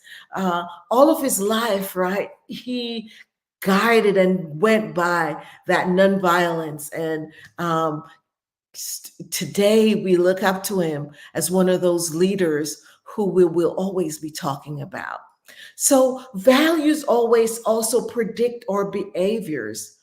Yes, our values predict our behavior. They determine the actions we take and the decisions we make. For instance, if honesty is one of our core values, you are more likely to tell the truth even when it's difficulty. Because you see, when you have already identified that honesty is my core, it's who I am, then no matter who it is, whether it's the president or your teacher or your boss, whoever it is, no matter what, you will not compromise those values. So many times today we have leaders who compromise because it's no longer, okay, this is truth, and then it's not true, because we are not founded and grounded into saying that honesty is one of our values. Because you see, you make that decision way before you're faced with the challenge of, do I speak the truth or don't I speak the truth? As a leader, when you have the value of honesty, whether it's difficult or it's not, whether it's a challenging time or it's not, you are going to be honest and you're going to speak the truth. So yes, determine in advance, is that one of my values? And then when you're going through your challenges, when you're going through your struggles, even though you're faced with those, you're going to still be honest, because that's what you value the most. And so you're going to stay true to who you are. Values give you clarity and focus. It allows you to focus on your true priorities. When we're clear about our values, we know what is most important to us and can make decisions that aligns to our priorities. So we will stay with that in those priorities, right? We'll be clear and stay on focus because of those values. Values define what our ethics and our morals are. It helps us to distinguish between right and wrong. Is that a thing? Yes, it is. In our society today, oftentimes, it's not even conscious nowadays what is right and wrong. But is there right and wrong? Yes. Can we color the lines? Of course. We're not saying to be boring. We're not saying that we should not color outside of the box. That's not what we're talking about. But when you have those values, we define our ethics and what we stand for, what those morals, and it helps us to distinguish between what's right or wrong, you know? And if kindness is one of your core values, you're more likely to help someone in need. You're more likely to say kind words. You're more likely to be nice to someone you pass on the street. You're more likely to, you're in the line.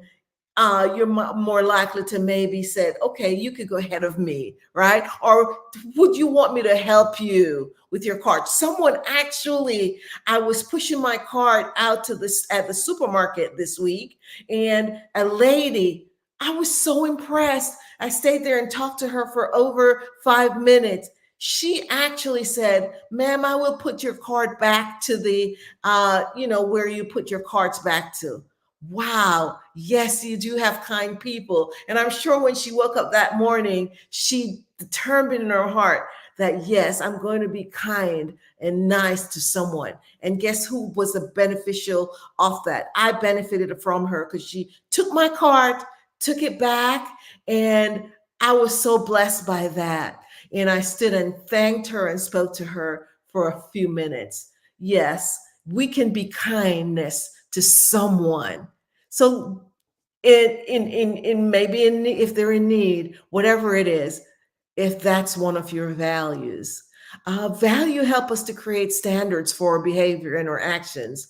When we have clear values, we know the standards we hold ourselves to and can ensure that our actions are in line with those standards. If I say I'm kind and I say unkind things, am I really kind? Is that one of my values? Do I live according to what I say my values are? So yes, our values create standards on how we act and how we behave. So it's this. Have you heard? Do what I say, but don't do as I do. No, we have to do, because people are always going to imitate us as leaders. So it's important that if we're saying that we value stuff, that our actions and our behavior are showing that that's what we value.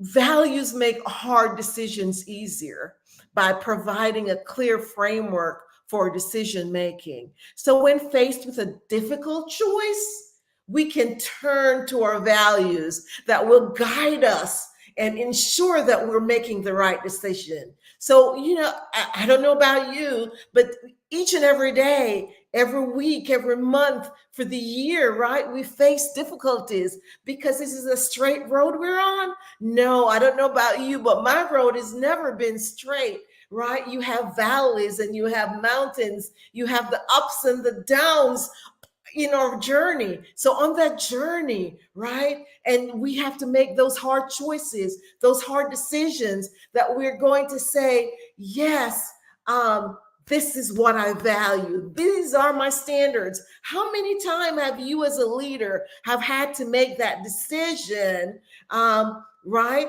To say, I'm sorry. I don't have to belong, right? Right? It's belonging versus fitting in. I don't have to fit in. I choose not to, because your values does not align with who I am. So we have to be able to say, do I want to belong Do I want to fit in just because I want to fit in? Or do I have values and standards as a leader that I would not negotiate and want to and be a part of what your group is? And in our society, so many times today, when people stand up for their values, we cast them aside, right? But do we even lean in and try to find out, okay, why did this person say no to this? What is it that I'm missing? Right? Learning more about what it is that they truly value, or do we cast them aside? Well, I'm here to tell you, your values help you to make those hard decisions. And we have to decide, do we want to be in a society where we just fit in just because we want to be a part of this group, in politics, in religion, in our communities, whatever it is, we have to decide. I mean, we talk about, I just read a book by John Maxwell where he said he was leadership sad.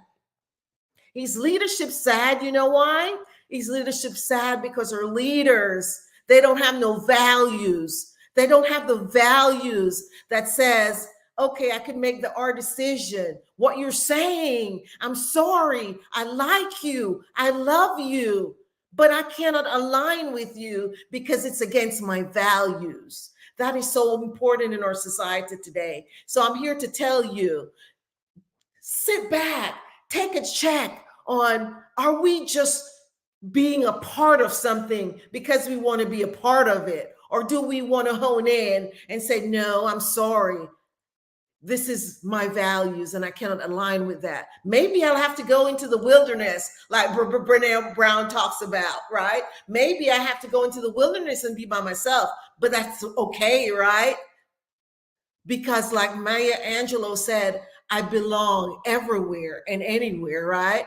But first I belong to myself, right? And who am I, right? Do we choose to be who we are before we choose to belong to something that does not align with who we are at our core? And then we are outside of that balance? No, make those hard decisions and stick to those values and let them guide and determine your journey. And so that you will not negotiate who you are, because that's not up for negotiation. So values build your resilience. Yes. Values give us resilience in the face of challenges and adversity. When our values are clear, we're better able to withstand difficult times and stay true to yourself, right? When we're talking about our values determine who we attract. Are we attracting the right people into our lives and into our leadership? When our values are aligned with those of others, we're able to build strong, meaningful relationship that's based on trust and mutual respect. And that's a big thing. The people that we have in our lives, do they respect you? Do you respect them? Are they, are they reflections of who you are or who you desire to become? And that's a big deal. Are you embarrassed by what they are saying and doing, their actions? Then do not align yourself with them. Values serve as a compass in life, guiding us in the right direction each and every day. It's like a light right to your path. When we're unsure of which path to take, we can turn to our values to point us in the right direction.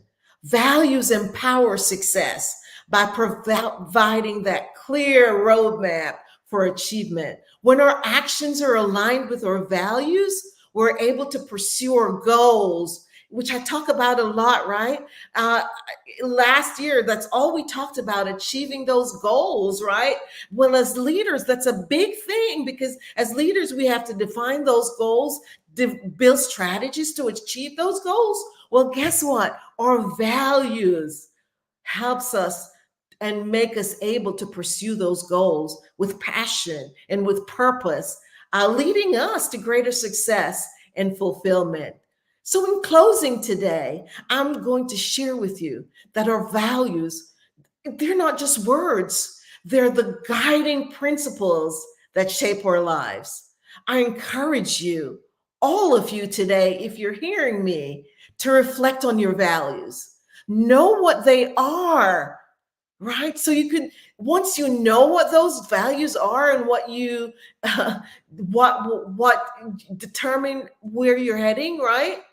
They will ensure that you're aligned and that your actions are in alignment with those values.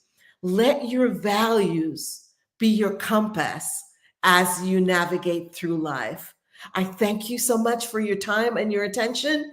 And I implore you, lead with your values. As leaders, let your values direct your path and be the compass as you navigate through this life on this journey. Have a great rest of your day. Be blessed. This is Angela with Inspire. Miss Baptiste, what an amazing presentation on values. Yes. Now let me ask you a question. I was just overjoyed to hear your presentation. I too was a John Maxwell team member, and I remember you brought back a whole lot of workshops and training and reading that I've done in past.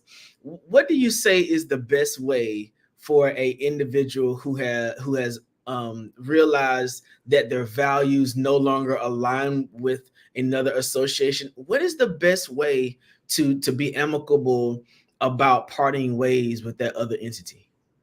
Well, it's just to have that discussion, it's not accusatory, it's not anything, because, yes, they might have different values and that's okay. But just saying, after reviewing what the path I'm on, this no longer aligns with who I am. And so at this point, I would have to walk away. But maybe, at some other time, you never know. Our paths might cross again and we're in alignment. So you always leave it soft and nice, just having those conversations.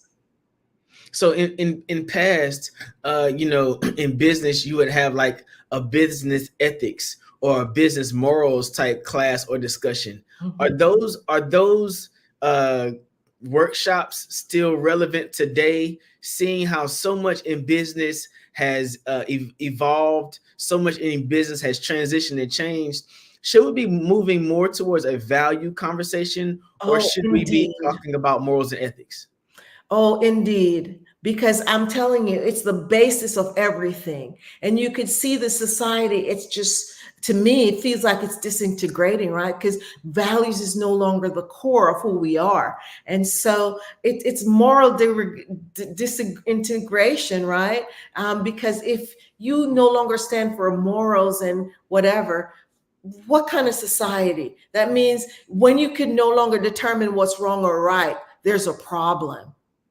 It's like, Houston, we have a problem, because how can you achieve all the successes and everything and you have no core values, you have nothing about integrity, no honesty, it's just baseless. Yes, ma'am.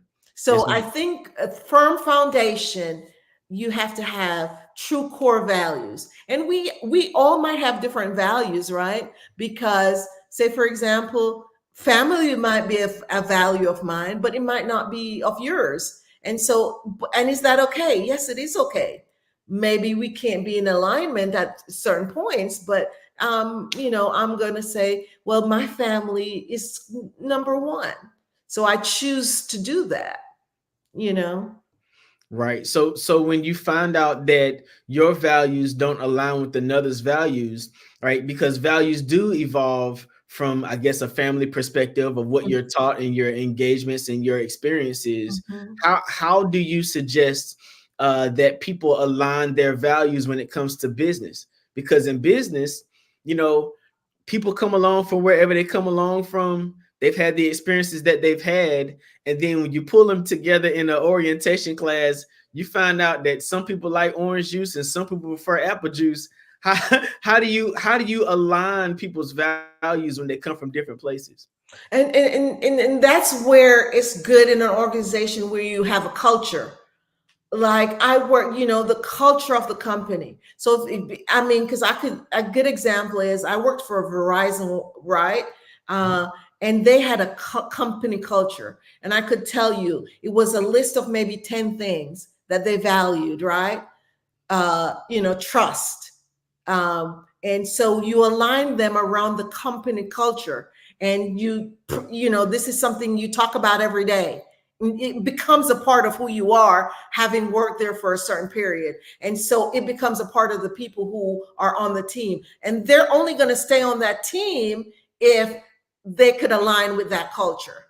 So, building a strong company culture is key. And I work with organizations to do that because, we're all coming from different cultures. But as a company, if you're able to bring that strong culture, because, if you get in, say, for example, you're working in this company and you had a fight, you already know it's a no negotiation, you're out, right? Because it says you have to respect each other. And in respect, you're not going to have any engagement that's outside of having a discussion or whatever. So you already know if you're outside of that, you can't be a part of the team. So building that strong culture. Wow, what an amazing conversation and valuable information. Can you tell everyone how they can get in contact with you if their company or their organization needs to learn more about values? Oh, sure. It's Angela Baptiste, right? And the name of my organization is Inspire. And I really want to inspire others to grow and be themselves, who they are, and be their true, authentic self. It's www.inspires.shop. So you can find me there, and you could also call me on my cell phone number, 770-262-1680. Can you give that number again? 770-262-1680. I'd love to talk to you, anyone who would like to talk to me. Wonderful. Thank you so much, Miss Angela. We appreciate you for sharing this morning on the Black Business Network, and we look forward to hearing from you more in the future. Okay, great. Nice meeting you. Have a great day. I am Black Business, and I'll see you on the other side. Bye. Wow, what valuable information Miss Angela Baptiste has shared this morning about company value and about establishing a culture in your company. Man, you should really reach out to her for future opportunities. Listen, the Black Business Expo's mission is to raise funds for high school seniors going to college or K-12 entrepreneurs. This expo is a fundraiser for students. You may go to www.blackbusinessexpousa.com to donate to the scholarship fund or use the Cash App $BBXUSA. Our goal is to give laptops and up to $5,000 to 10 students. Students can register for the scholarship online at www.blackbusinessexpousa.com. Every dollar counts, so we want to remind you to donate to the scholarship fund. We want to thank our Black Business Expo USA sponsors for June 2024.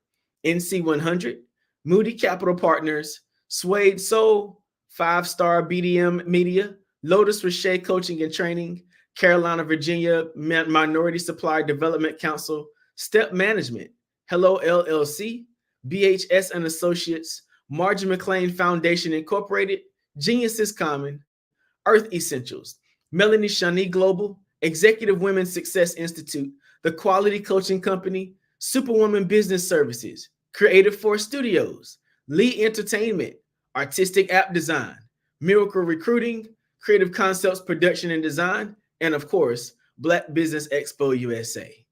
I am Black Business, and I'll see you on the other side.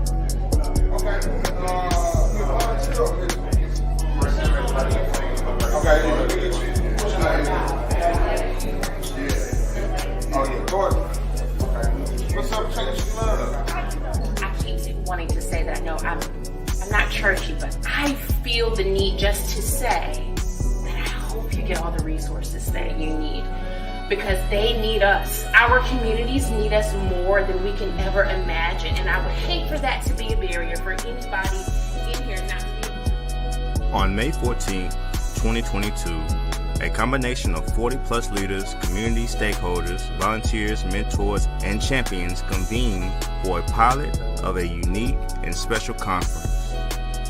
They call themselves the Cone Coalition of Like-Minded People. Like-minded towards liberation, fairness, and the idea that everyone in Rockingham County should thrive regardless of who they are or where they live. This 4-hour event was held on the campus of Rockingham Community College in Rockingham County, North Carolina, as a part of a design thinking project in partnership with Cone Health, MDC Rule 4. Several leaders convened from Rockingham County's nonprofit NC100. They came together to address some shared challenges and problems together while sending an authentic community voice, thanks in part to the grant funding from Kate B. Reynolds Charitable Trust, engaging in inspiration, imagination, and prototyping to bring this pilot to reality. The Piedmont Triangle Regional Council shared several job opportunities for the crowd to explore and share. Black-owned businesses were prioritized in hiring and supporting the collection of champions, to the food and snacks, to the folks trusting and documenting this event, to the child care provided by Headway Success Group. Forensics lab. So today is all about healthy mind, healthy body. And so we have the forensics lab set up, and so we'll have our display of our volunteers. So what they'll do, they'll get a chance to label the clay. And of course, we have to have old school operation because it's just fun. Local facilitators led the county members through an in-depth work session about the importance of mentor and active volunteering. What's called Excelling. It's a non-profit organization, and it helps. Rockingham Community Champions of Faith and Public Service grace our community members with shared learnings on this amazing Saturday in the Wentworth. Crystal Galloway served as a brilliant and engaging mistress in ceremony. Reesville Parks and Rec Superintendent Quentin Robertson delivered a starring keynote address.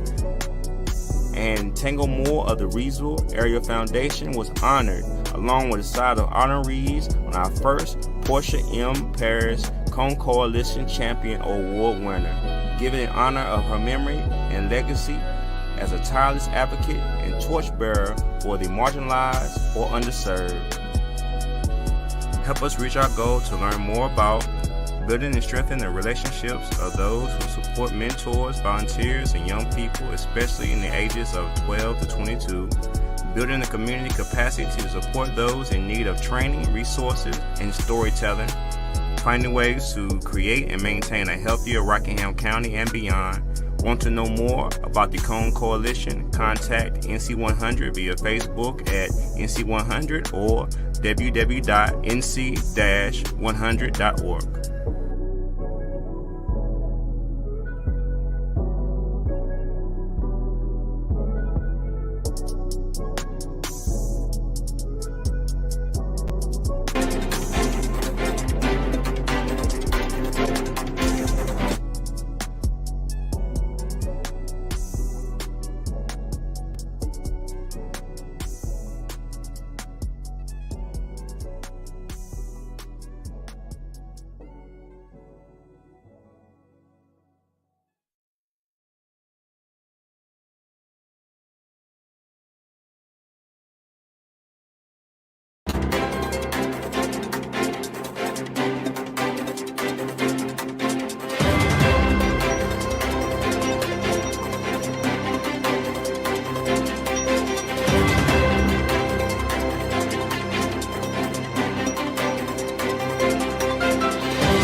Dr. Eric Kelly III, and a host of phenomenal speakers from all around the globe for this 7-day virtual event that you don't want to miss. The mission of the Black Business Expo is to raise scholarship money from kids all the way from high school, all the way from college. The Black Business Olympics is one of the largest Black business showcases in the world. It is an opportunity for businesses and companies to showcase their businesses globally. We are going to be giving away laptops up to $5,000 away to students. Again, I'm Olivia Appleberry, the founder of 2 Cents Finance and one of the speakers for the expo. I am so excited to see you there. For more info, go to www.blackbusinessexpousa.com or call 919-308-9090 and hope to see you there. I am Black Business. From the moment I wake until the time I sleep. Yes, I am Black Business. I am Black Business. Tell me, are you Black Business? I am Black Business. Do you support Black businesses? Listen, I support Black business because I am Black Business. Black Business Expo, one of the largest business showcases in the history of Black business in the world. The world! Sign up today at www.blackbusinessexpousa.com or call 919-308-9090. I am Black Business. I am Black Business. From the moment I wake until the time I sleep, I am Black Business. I am Black Business. Are you Black Business?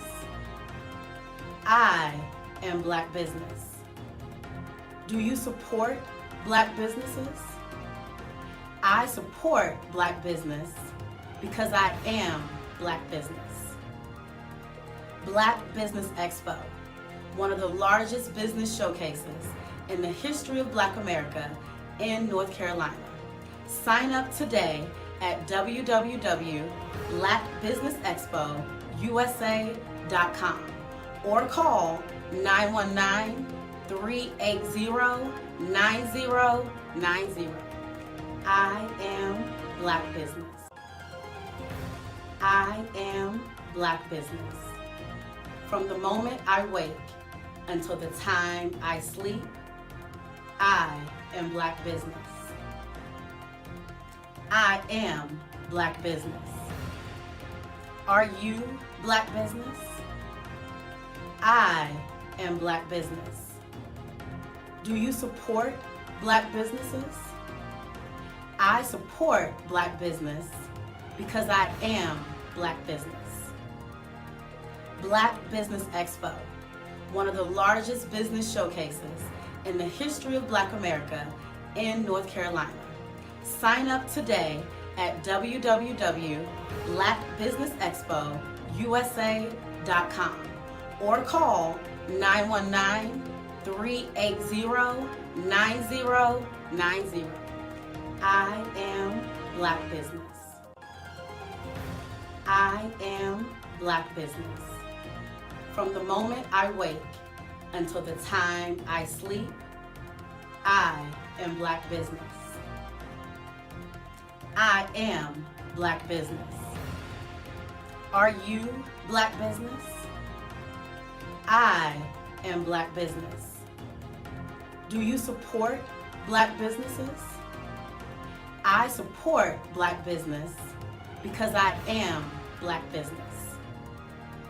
Black Business Expo, one of the largest business showcases in the history of Black America in North Carolina. Sign up today.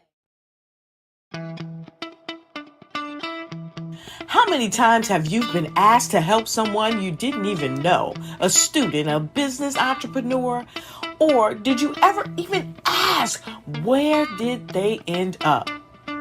that business, that friend, that entrepreneur. Well, just maybe they ended up in a gang, bankrupt, homeless, or worse, dead.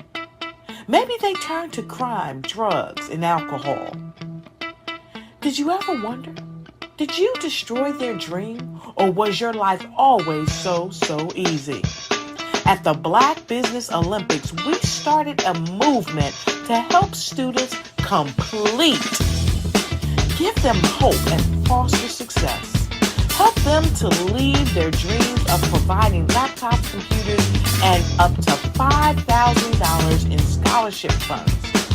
Today, we ask you to help a student, a business owner, or an entrepreneur to realize their dream by sponsoring them, supporting them, and buying from them.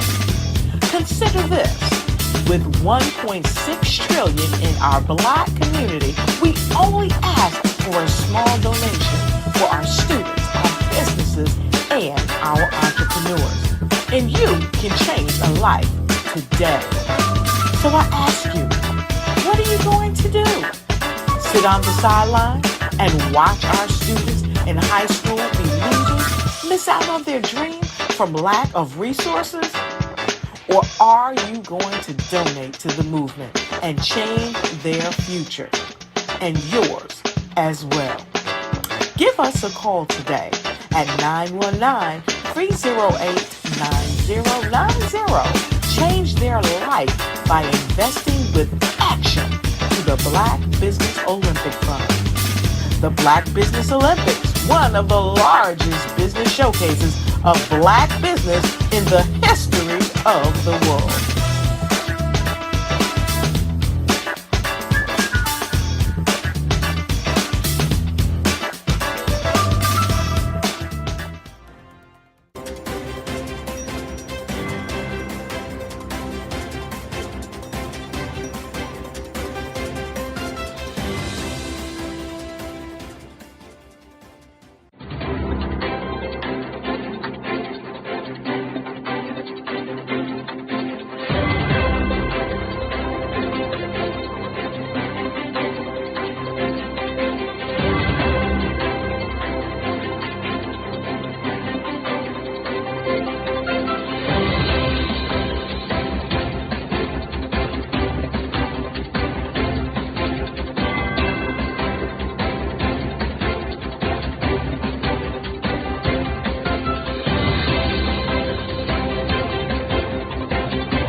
Dr. Eric Kelly III and a host of phenomenal speakers from all around the globe for this 7-day virtual event that you don't want to miss. The mission of the Black Business Expo is to raise scholarship money from kids all the way from high school, all the way from college. The Black Business Olympics is one of the largest Black business showcases in the world. It is an opportunity for businesses and companies to showcase their businesses globally. We are going to be giving away laptops up to $5,000 away to students. Again, I'm Olivia Appleberry, the founder of 2 Cents Finance and one of the speakers for the expo. I am so excited to see you there. For more info, go to www.blackbusinessexpousa.com or call 919-308-9090 and hope to see you there. I am Black Business. From the moment I wake until the time I sleep. Yes, I am Black Business. I am Black Business. Tell me, are you Black Business? I am Black Business. Do you support Black businesses? Listen, I support Black business because I am Black Business.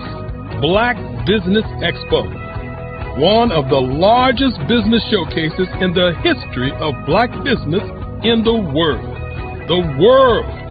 Sign up today at www.blackbusinessexpo.com. Black Business Expo USA.com or call 919-308-9090. I am Black Business. I am Black Business. From the moment I wake until the time I sleep, I am Black Business. I am Black Business. Are you Black Business? I am Black Business.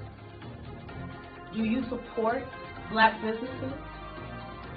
I support Black business because I am Black business. Black Business Expo, one of the largest business showcases in the history of Black America in North Carolina. Sign up today at www.blackbusinessexpousa.com or call 919-380-9090.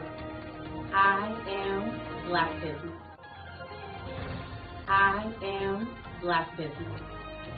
From the moment I wake until the time I sleep, I am Black Business. I am Black Business. Are you Black Business? I am Black Business. Do you support Black businesses? I support Black business because I am Black business. Black Business Expo, one of the largest business showcases in the history of Black America in North Carolina. Sign up today at www.blackbusinessexpousa.com or call 919-380-9090. I am Black Business. I am Black Business.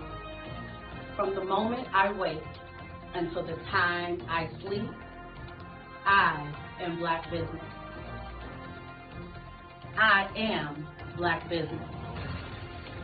Are you Black Business? I am Black Business.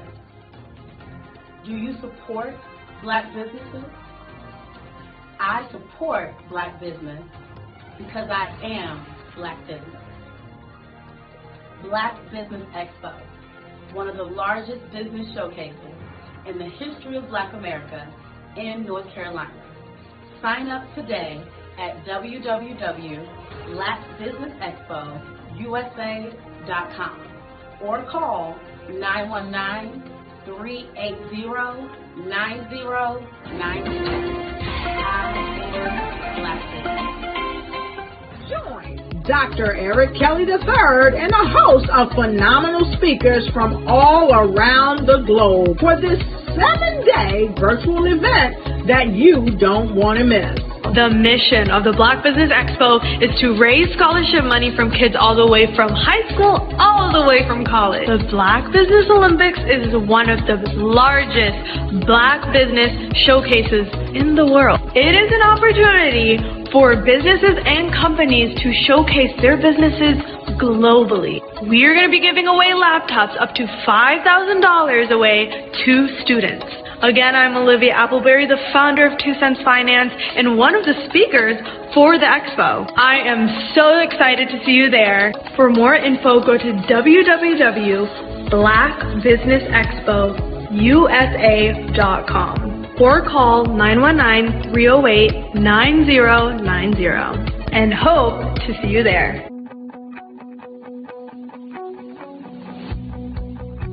I am Black Business. From the moment I wake until the time I sleep. Yes, I am Black Business. I am Black Businesses. Listen, I support Black business because I am Black Business. Black Business Expo, one of the largest business showcases in the history of Black business in the world.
Dr. Eric Kelly III and a host of phenomenal speakers from all around the globe for this 7-day virtual event that you don't want to miss. The mission of the Black Business Expo is to raise scholarship money from kids all the way from high school, all the way from college. The Black Business Olympics is one of the largest Black business showcases in the world. It is an opportunity for businesses and companies to showcase their businesses globally. We are going to be giving away laptops up to $5,000 away to students.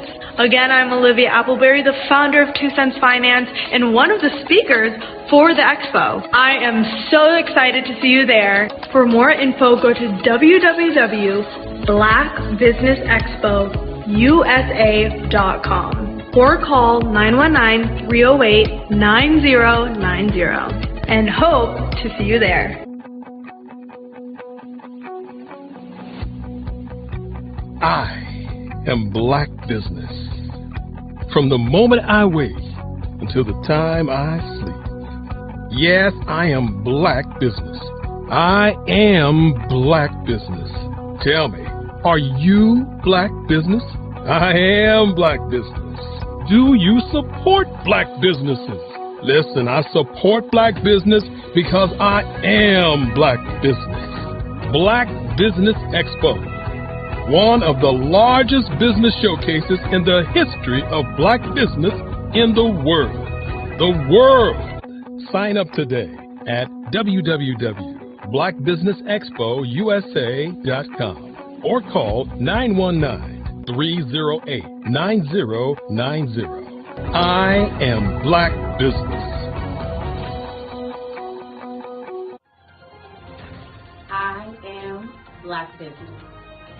From the moment I wake until the time I sleep, I am Black Business.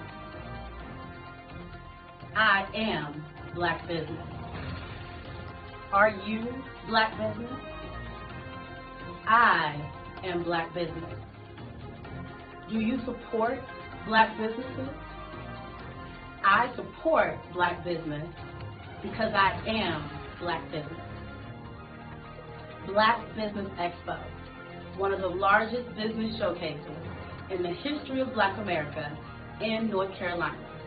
Sign up today at www.blackbusinessexpousa.com or call 919-380-9090. I am Black Business. I am Black Business. From the moment I wake until the time I sleep, I am Black Business. I am Black Business. Are you Black Business? I am Black Business. Do you support Black businesses? I support Black business because I am Black Business. Black Business Expo, one of the largest business showcases in the history of Black America in North Carolina. Sign up today at www.blackbusinessexpousa.com or call 919-380-9090. I am Black Business. I am Black Business. From the moment I wake until the time I sleep, I am Black Business. I am Black Business. Are you Black Business? I am Black Business. Do you support Black businesses? I support Black business because I am Black Business. Black Business Expo, one of the largest business showcases in the history of Black America in North Carolina.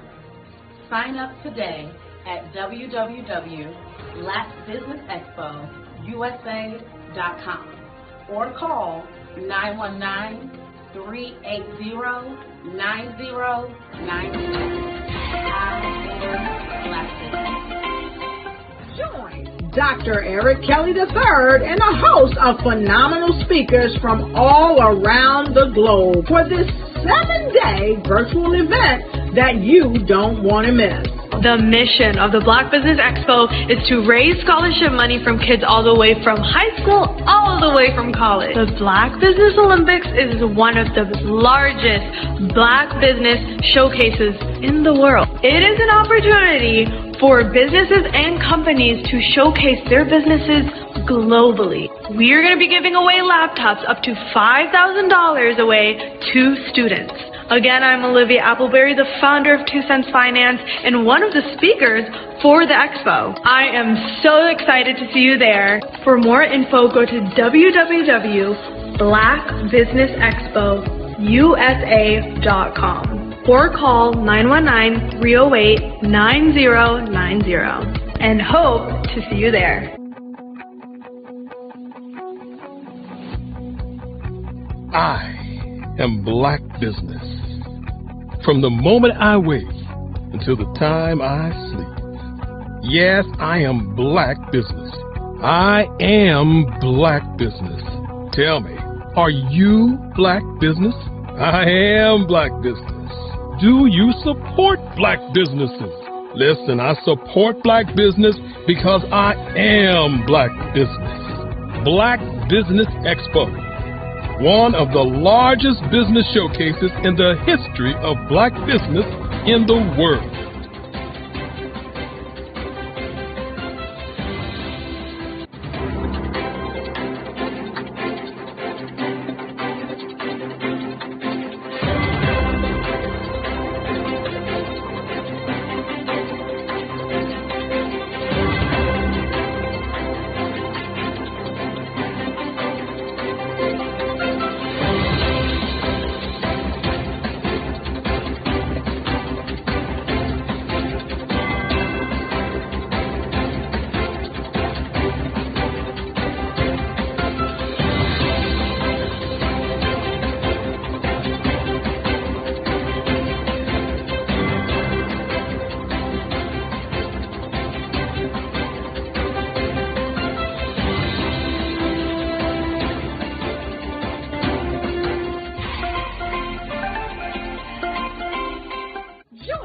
Dr. Eric Kelly III and a host of phenomenal speakers from all around the globe for this 7-day virtual event that you don't want to miss.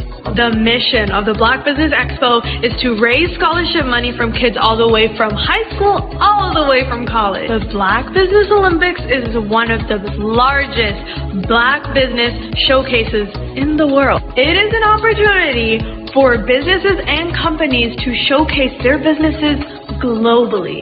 We are going to be giving away laptops up to $5,000 away to students. Again, I'm Olivia Appleberry, the founder of 2 Cents Finance and one of the speakers for the expo. I am so excited to see you there. For more info, go to www.blackbusinessexpousa.com or call 919-308-9090 and hope to see you there. I am Black Business. From the moment I wake until the time I sleep. Yes, I am Black Business. I am Black Business. Tell me, are you Black Business? I am Black Business. Do you support Black businesses? Listen, I support Black business because I am Black Business. Black Business Expo, one of the largest business showcases in the history of Black business in the world. The world! Sign up today at www.blackbusinessexpousa.com or call 919-308-9090. I am Black Business. I am Black Business. From the moment I wake until the time I sleep, I am Black Business. I am Black Business. Are you Black Business? I am Black business. Do you support Black businesses? I support Black business because I am Black business. Black Business Expo, one of the largest business showcases in the history of Black America in North Carolina. Sign up today at www.blackbusinessexpousa.com or call 919-380-9090. I am Black business. I am Black business. From the moment I wake until the time I sleep, I am Black business. I am Black business. Are you Black business? I am Black business. Do you support Black businesses? I support Black business because I am Black business. Black Business Expo, one of the largest business showcases in the history of Black America in North Carolina. Sign up today at www.blackbusinessexpousa.com or call 919-380-9090. I am Black business. I am Black business. From the moment I wake until the time I sleep, I am Black business. I am Black business. Are you Black business? I am Black business. Do you support Black businesses? I support Black business because I am Black business. Black Business Expo, one of the largest business showcases in the history of Black America in North Carolina. Sign up today at www.blackbusinessexpousa.com or call 919-380-9090. Join Dr. Eric Kelly III and a host of phenomenal speakers from all around the globe for this 7-day virtual event that you don't want to miss.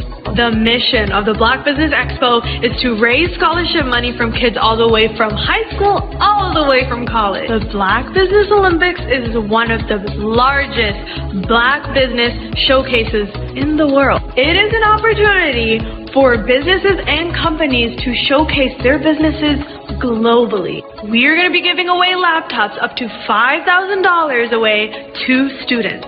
Again, I'm Olivia Appleberry, the founder of 2 Cents Finance and one of the speakers for the expo. I am so excited to see you there. For more info, go to www.blackbusinessexpousa.com or call 919-308-9090 and hope to see you there.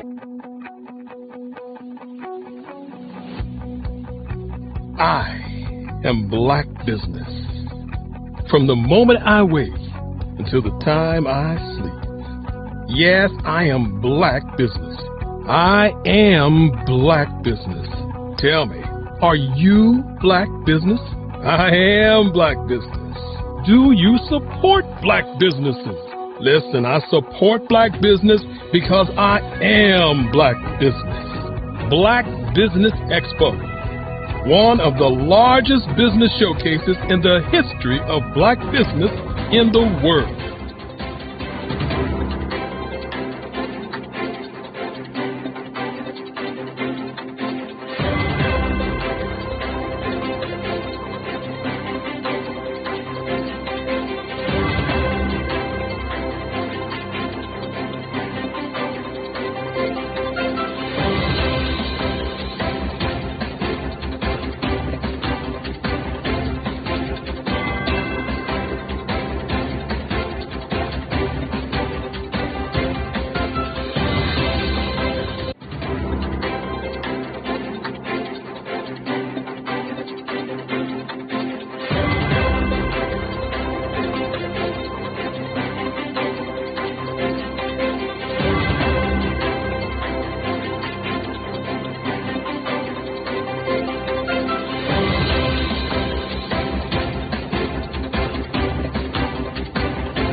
Dr. Eric Kelly III and a host of phenomenal speakers from all around the globe for this 7-day virtual event that you don't want to miss. The mission of the Black Business Expo is to raise scholarship money from kids all the way from high school, all the way from college. The Black Business Olympics is one of the largest Black business showcases in the world. It is an opportunity for businesses and companies to showcase their businesses globally. We are going to be giving away laptops up to $5,000 away to students. Again, I'm Olivia Appleberry, the founder of 2 Cents Finance and one of the speakers for the expo. I am so excited to see you there. For more info, go to www.blackbusinessexpousa.com or call 919-308-9090 and hope to see you there. I am Black Business. From the moment I wake until the time I sleep. Yes, I am Black Business. I am Black Business. Tell me, are you Black Business? I am Black Business. Do you support Black businesses? Listen, I support Black business because I am Black Business. Black Business Expo, one of the largest business showcases in the history of Black business in the world. The world! Sign up today at www.blackbusinessexpousa.com or call 919-308-9090. I am Black Business. I am Black Business. From the moment I wake until the time I sleep, I am Black Business. I am Black Business. Are you Black Business? I am Black Business. Do you support Black businesses? I support Black business because I am Black Business. Black Business Expo, one of the largest business showcases in the history of Black America in North Carolina. Sign up today at www.blackbusinessexpousa.com or call 919-380-9090. I am Black Business. I am Black Business. From the moment I wake until the time I sleep, I am Black Business. I am Black Business. Are you Black Business? I am Black Business. Do you support Black businesses? I support Black business because I am Black Business. Black Business Expo, one of the largest business showcases in the history of Black America in North Carolina. Sign up today at www.blackbusinessexpousa.com or call 919-380-9090. I am Black Business. I am Black Business. From the moment I wake until the time I sleep, I am Black Business. I am Black Business. Are you Black Business? I am Black Business. Do you support Black businesses?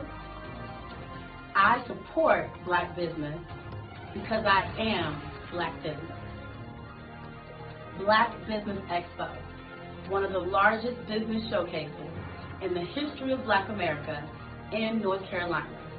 Sign up today at www.blackbusinessexpousa.com or call 919-380-9090.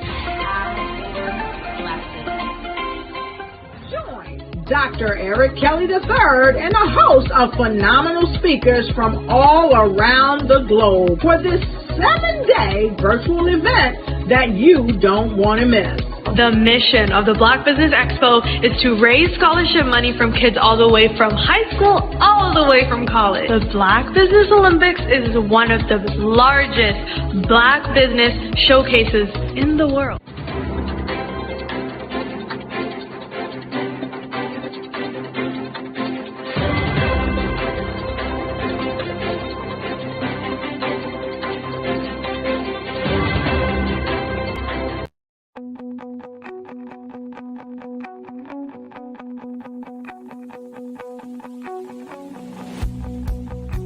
I am Black Business. From the moment I wake until the time I sleep. Yes, I am Black Business. I am Black Business. Tell me, are you Black Business? I am Black Business. Do you support Black businesses? Listen, I support Black business because I am Black Business. Black Business Expo, one of the largest business showcases in the history of Black business in the world. The world! Sign up today at www.blackbusinessexpousa.com or call 919-308-9090. I am Black Business.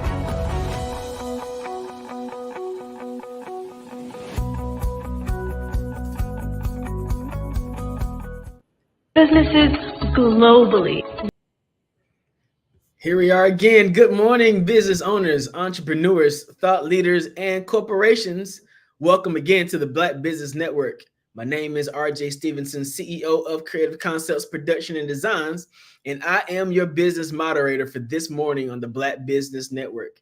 The Black Business Network is a 24-hour business network showcasing Black businesses, business owners, entrepreneurs, and thought leaders worldwide.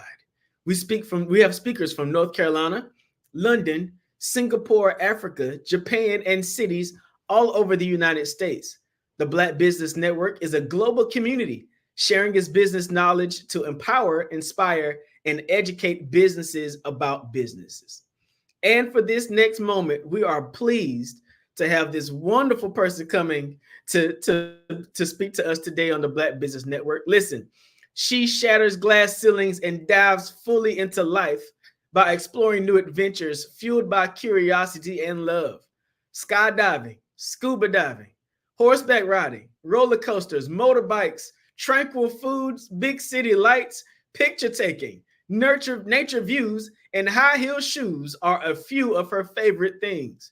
An avid reader and lover of books, who's the co-founder of the Keg Book Club, Keg Kids Book Club, and Keg Tweens Book Club. Podcast host of Book Babble, whose mission is to discuss good books in a lively manner that entertains and encourages. This speaker, coach, mentor, and television co-host is passionate about inspiring and empowering others and has dedicated her life to helping people discover their inner greatness. Andrea's power voice was unleashed after receiving mentorship from Les Brown. Andrea was mentored to Think into Results by Don Tallarico under the Proctor Galler Institute, and uses this experience through her role modeling to empower youth to master communication, access their inner self-talk, change their mindset, and transform their lives by improving their relationship with themselves and others. As a global expert on public speaking for kids, Andrea launched her Global Kids Speak Oratory Club, which helps youth around the world develop their oratory skills. Sassy, bold, and unapologetic are some titles that describes this Guyanese-born multi-best-selling author, an advocate of A21.org, whose mission is to end modern-day slavery.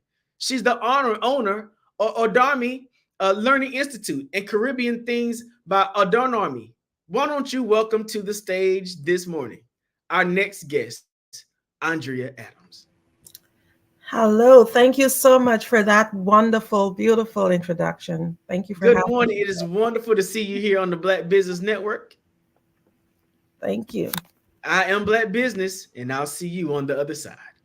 Yes. Oh my goodness. Good morning, listeners. Good morning, business owners. Good morning to you all. I am Andrea Adams, as I was gracefully introduced, and I am here this morning to share with you one of my favorite topics, and that is the topic of self acceptance. Because as a business owner, as a person generally, we cannot get to the next level in our life unless we've come to that place where we can practice great self acceptance. So, without further ado, let's dive in a little bit on how compassion frees you, heals you, and leads you to radical contentment. Self acceptance is something that we all must practice in order for us to be able to live our ultimate life, or what we call our optimum life. And when you think of having good emotional health, terms like happiness, self esteem, self confidence, optimism, and mental toughness likely comes to mind. You might not consider the ideas of self acceptance and self contentment because sometimes these are things that we don't really talk about. But if it's something that we can find ourselves talking about, reach to that stage in our lives where we can talk about it, then it's a way that we can really and truly, genuinely receive it or find ourselves in that place.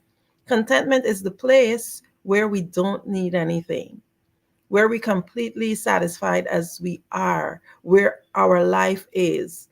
And many persons, when they think of contentment, they think only of financial gains because it is a concept that in order for us to be happy, we have to we have to be financially in a place that is financially free.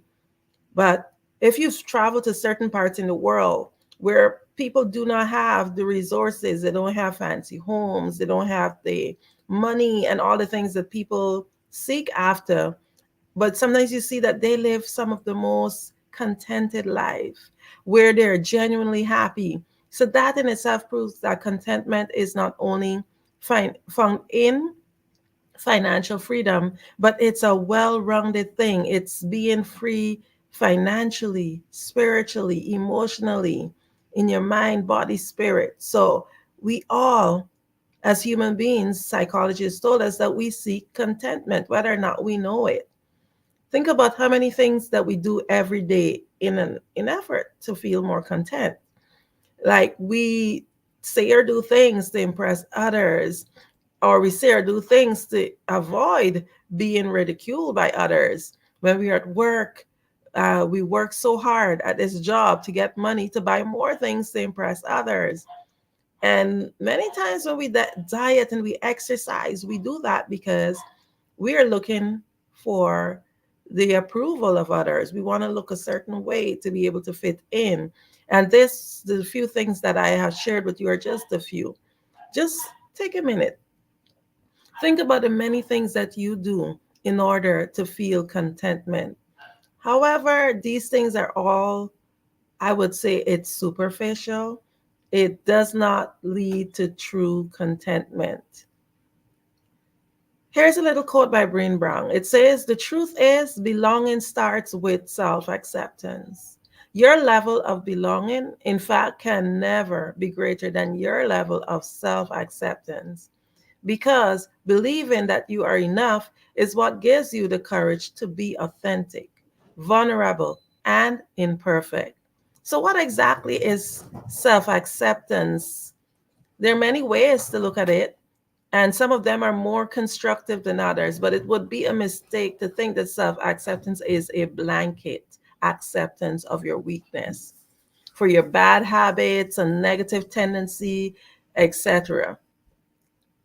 Being in the place where you accept yourself doesn't mean that you are accepting and taking your weaknesses as it is in a state where you wouldn't want to change it, you wouldn't want to improve it. It doesn't mean that. Self-acceptance actually is not an excuse for being lazy or being complacent. You may want to be content and still, while being content, advocate for that self-improvement. Self-acceptance is basically reckoning with yourself. It's acknowledging your shortcomings, your character, your strength, your habits, and your tendency. And it's about facing your truths and accepting their reality. Because once you know where you are, you can make reasonable plans to move forward to that goal point, to that goal post where you want to, what you want to achieve. When you've been able to master the art of accepting you, then you can lead to that part of path of contentment, because you no longer have to fight with yourself. Just think about this. Imagine you trying to be your number one fan and at the same time being your number one enemy. It's not possible. You would forever be debating with yourself. It's really self-defeating. So, in order for you to be able to be that business owner where you can focus on your business and give the others, your employees and your customers and everybody around you, your family, that best version of you, you have to start with self-work. You need to free yourself from self-punishment in order for you to be healed. Because when you release yourself from all the negative thoughts that tend to hold you back, and you reach to that point where you can actually accept you as you, then is when you are truly getting yourself on that radical journey of contentment, peace, and happiness. Isn't that what we all seek? But all of this is easier said than done. So just let's explore some ways in terms of, first of all, we will talk about why is it so hard to accept ourselves? Why is it we're so hard on ourselves? Why is it that we forgive others easier than we forgive ourselves? It really doesn't make a lot of sense, because really we should be our number one fan. I always go back to saying where the Bible says, love your neighbor as you love yourself. It simply says that you got to love yourself first. So if you're going to forgive your neighbor, you also got to learn to practice self-forgiveness. So here are some common signs that you're really hard on yourself. Like when you dwell on your mistake, because dwelling on your mistake accomplishes nothing positive. It makes absolutely no sense. It's okay to reflect on it and to see, hey, this is what I am not going to do anymore. But to dwell on it forever does not make sense. It does not produce any meaningful results. When you compare yourself to others, oh my goodness, most people at one point or the other have compared themselves to others. And there's a saying that comparison is a thief of joy. It definitely does, because when you look at the grass on the other side, it always seems more greener. There's always someone who is richer or better looking or more talented or seem to be luckier, or whatever it is. It's such a dangerous road to walk down when you compare yourself to others, because you don't know what resources that person would have had to get to that point. Maybe they were born into a family that already had money, or maybe they might be doing certain things that are not so consider the right way to attain their resources. You don't know, so stop comparing yourself to others. And most times when we compare ourselves to others, we compare ourselves to people who have already made it, or what the world consider people who have made it. But a lot of times they have put in that work. So don't do that to yourself. Also, we don't tend to give our own ideas a fair chance. A lot of times we have great ideas and we just dismiss it. Then another thing we do is spend too much time thinking about the past failures. Oh, the last time I tried this, it didn't work. Then I tried that and it didn't work. Then try something new. Come on. If you focus on your negative experience, you're failing to accept yourself. And you definitely wouldn't be doing yourself any good. Another thing we do is that we can't take a compliment well. There's so many good things about us. And it's okay when others acknowledge those things. We tend to play humble, eating humble pie. So when people compliment us, sometimes it feels unrealistic. And I'll give you a little story. I was in a room with some other sisters, And we were talking about these are other ladies who are accomplished. And one of the things that one of the ladies said is like, oh, when my bio was read, it did not feel like me. And it brought me an aha moment, because sometimes when I hear my bio and things that I do, hearing it coming from someone else, it's not easily accepted. Although I wrote that bio and these are things that I do and have done. So we generally are not overly accepting compliments, and it's something that we need to be able to accept. And another thing we tend to do is be unrealistic. Being unrealistic is really crazy, because you wouldn't be able to, like, for me, it would be crazy for me to have a goal, set a goal to become the next NBA star. First of all, I am in my 40s. What would I be doing making a goal like that? How unrealistic it is based on my current situation in my life. And I'm not saying this to say, well, don't have goals that are out of the, seems beyond the goal post, because we do have to have challenging goals. It's very important. But there's also realistic. You need to be very realistic in terms of your goals.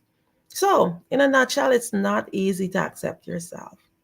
We've basically been taught that the ideal person is really successful financially.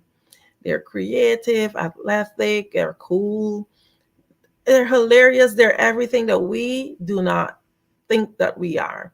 And most times, if we put a checklist on the things that we think are acceptable, we will not meet all of it.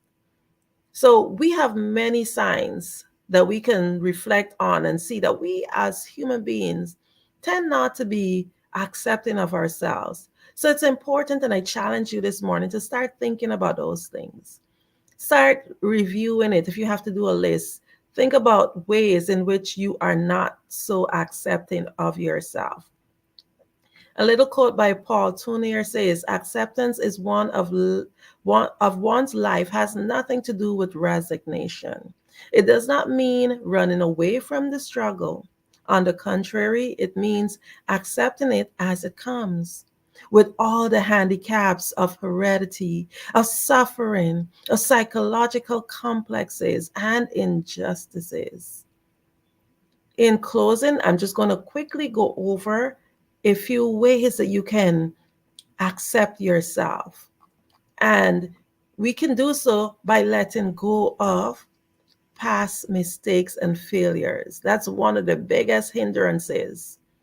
The other thing we can do is stop comparing ourselves to others. Compare you to you.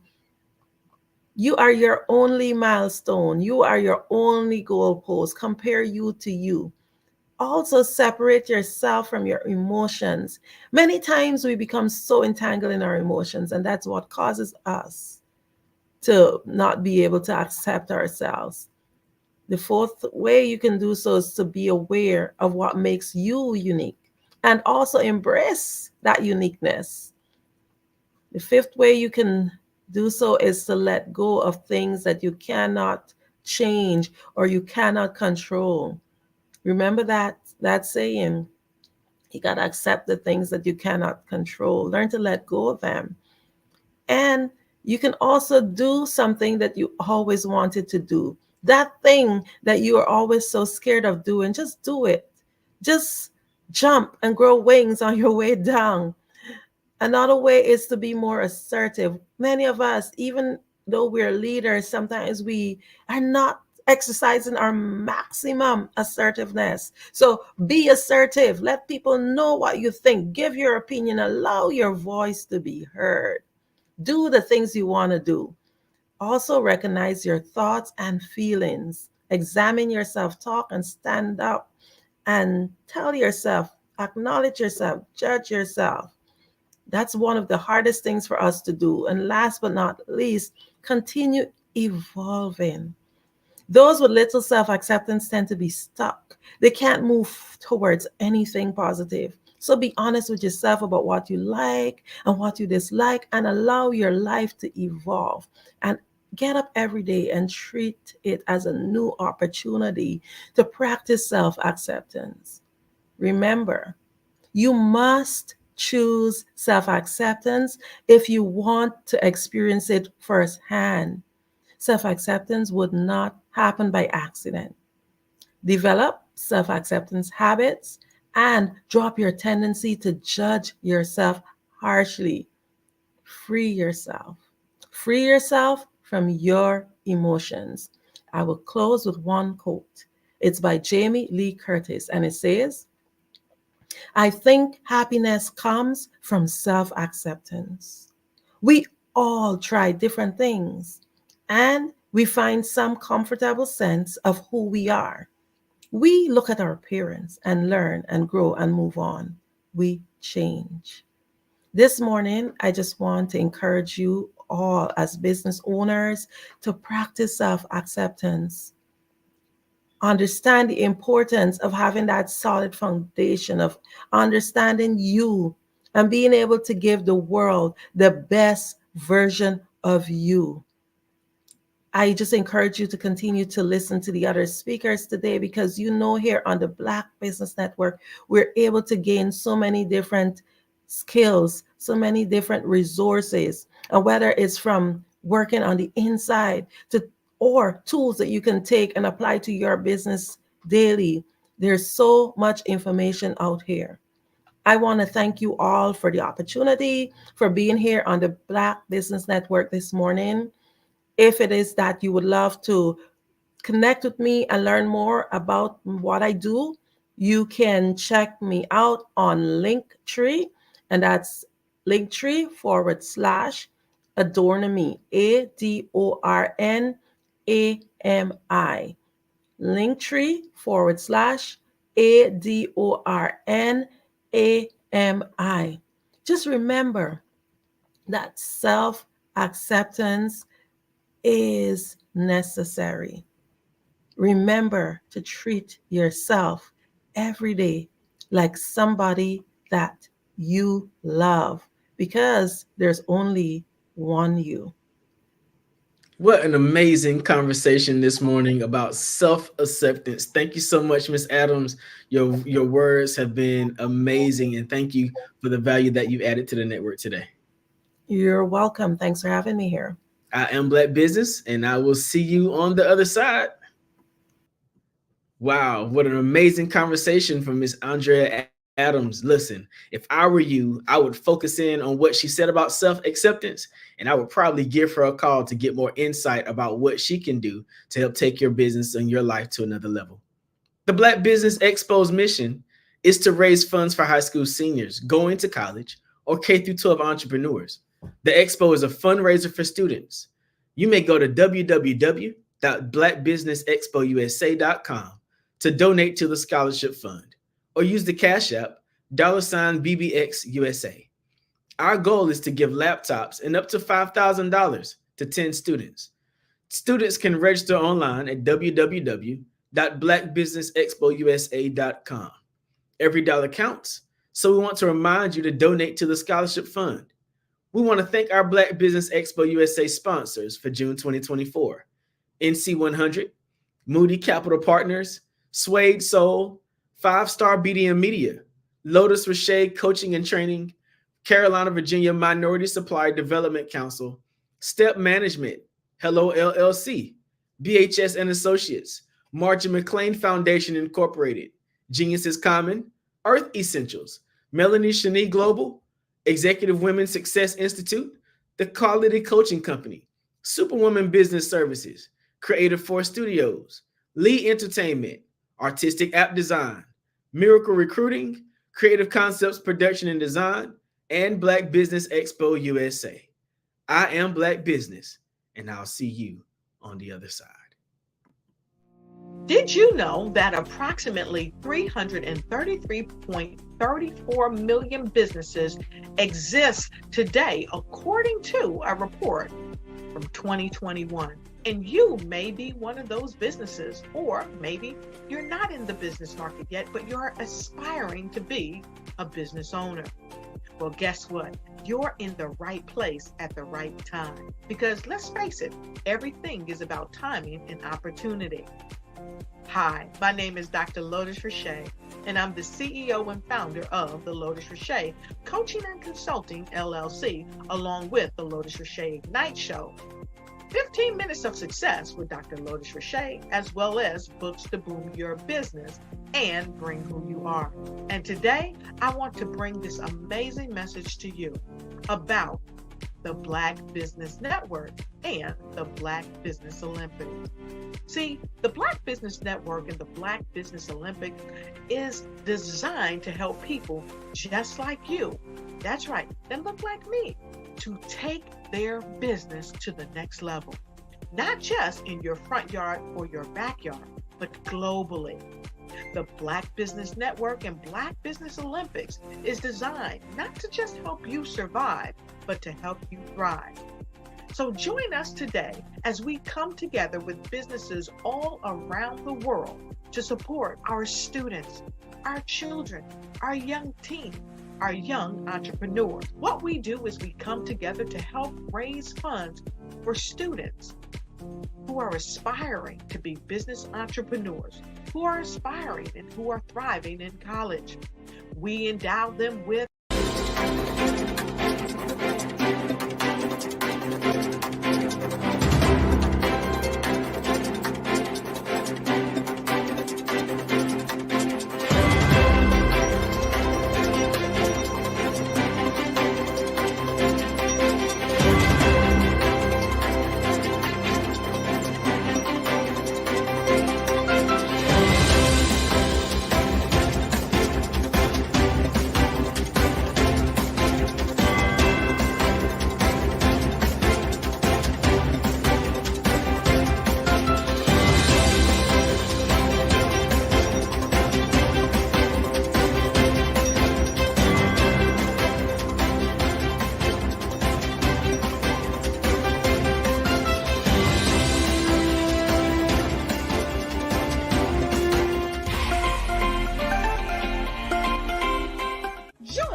Dr. Eric Kelly III and a host of phenomenal speakers from all around the globe for this 7-day virtual event that you don't want to miss. The mission of the Black Business Expo is to raise scholarship money from kids all the way from high school, all the way from college. The Black Business Olympics is one of the largest Black business showcases in the world. It is an opportunity for businesses and companies to showcase their businesses globally. We are going to be giving away laptops up to $5,000 away to students. Again, I'm Olivia Appleberry, the founder of 2 Cents Finance and one of the speakers for the expo. I am so excited to see you there. For more info, go to www.blackbusinessexpousa.com or call 919-308-9090 and hope to see you there.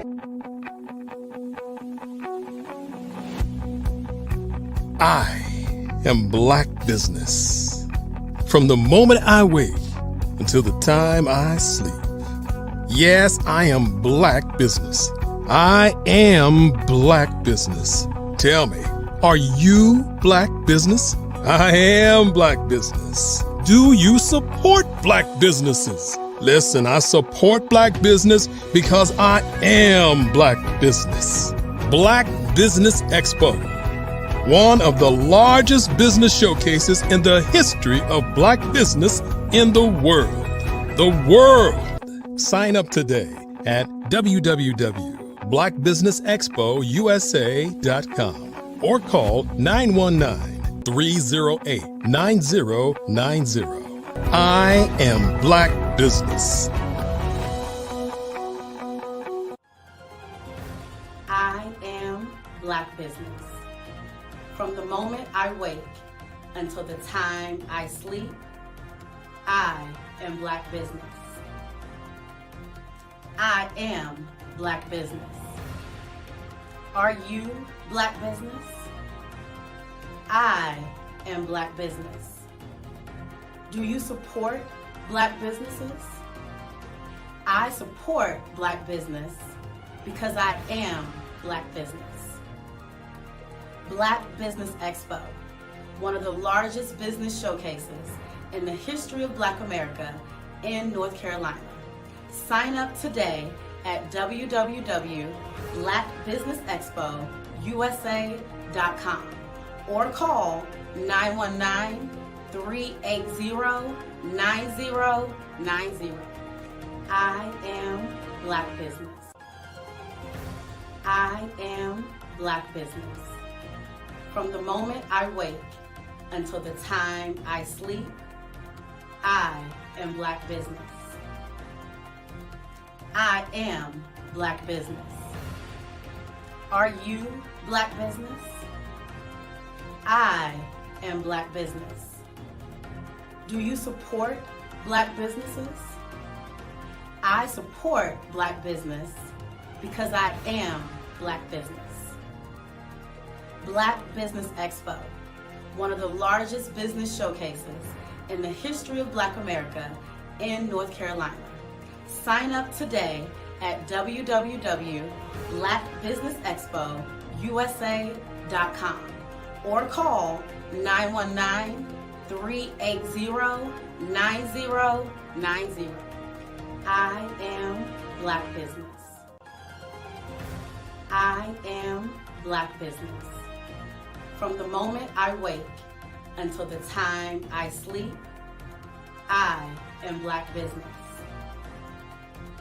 I am Black business. Are you Black business? I am Black business. Do you support Black businesses? I support Black business because I am Black business. Black Business Expo, one of the largest business showcases in the history of Black America in North Carolina. Sign up today. How many times have you been asked to help someone you didn't even know, a student, a business entrepreneur, or did you ever even ask, where did they end up? That business, that friend, that entrepreneur. Well, just maybe they ended up in a gang, bankrupt, homeless, or worse, dead. Maybe they turned to crime, drugs, and alcohol. Did you ever wonder? Did you destroy their dream, or was your life always so easy? At the Black Business Olympics, we started a movement to help students complete. Give them hope and foster success. Help them to leave their dreams of providing laptops, computers, and up to $5,000 in scholarship funds. Today, we ask you to help a student, a business owner, or an entrepreneur to realize their dreams by sponsoring them, supporting them, and buying from them.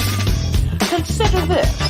With $1.6 trillion in our Black community, we only ask for a small donation for our students, our businesses, and our entrepreneurs. And you can change a life today. So I ask you, what are you going to do? Sit on the sideline and watch our students in high school be leaving, miss out on their dream from lack of resources? Or are you going to donate to the movement and change their future and yours as well? Give us a call today at 919-308-9090. Change their life by investing with action to the Black Business Olympic Fund. The Black Business Olympics, one of the largest business showcases of Black business in the history of the world.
Dr. Eric Kelly III, and a host of phenomenal speakers from all around the globe for this 7-day virtual event that you don't want to miss. The mission of the Black Business Expo is to raise scholarship money from kids all the way from high school, all the way from college. The Black Business Olympics is one of the largest Black business showcases in the world. It is an opportunity for businesses and companies to showcase their businesses globally. We are going to be giving away laptops up to $5,000 away to students. Again, I'm Olivia Appleberry, the founder of 2 Cents Finance and one of the speakers for the expo. I am so excited to see you there. For more info, go to www.blackbusinessexpousa.com or call 919-308-9090 and hope to see you there.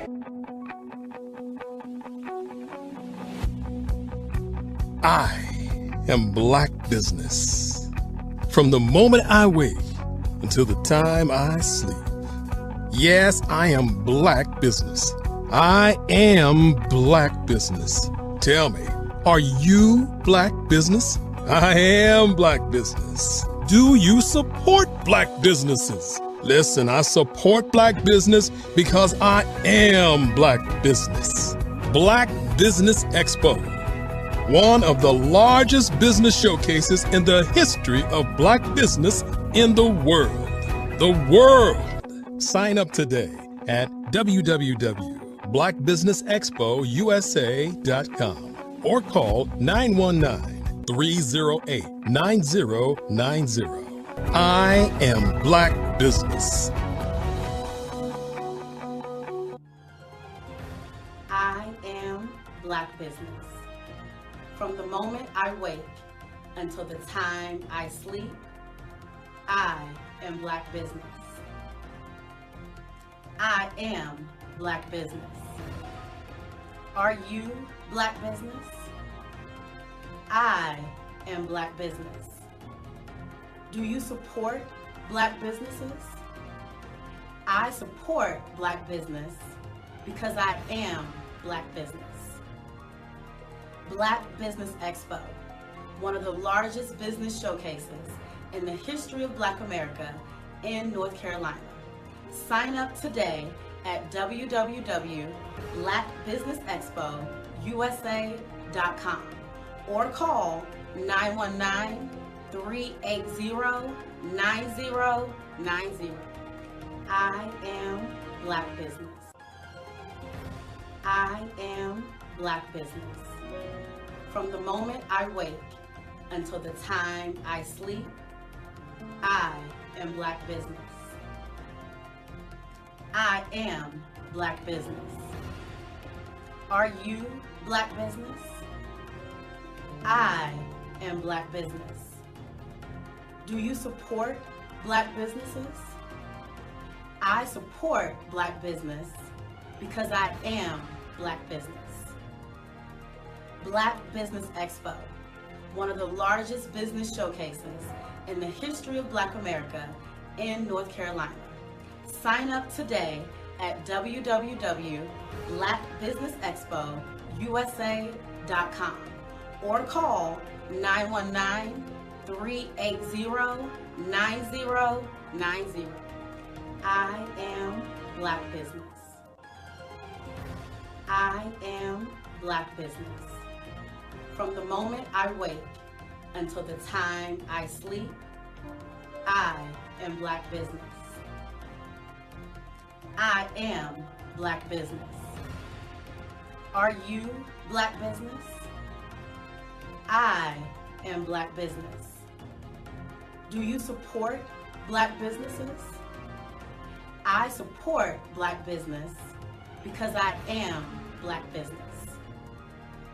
Black Business Expo, one of the largest business showcases in the history of Black America in North Carolina. Sign up today at www.blackbusinessexpousa.com or call 919-380-9090. I am Black Business. I am Black Business.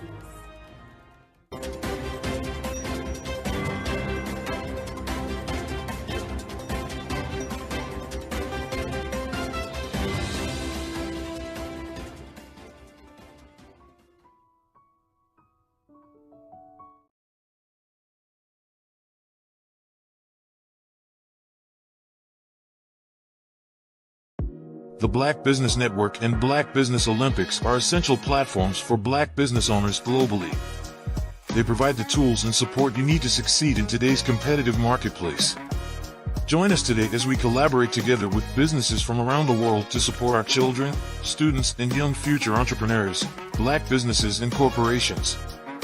We raise funds for students going to college and young entrepreneurs who are aspiring to be business owners, and we invite you to be a contributor today.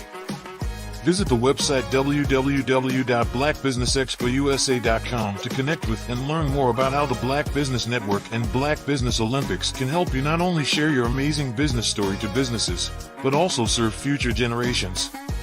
Hello, my name is David Jones, CEO and co-founder of Hello LLC, where we help businesses build a culture, brand and experience, and leverage technology to pivot into Web3.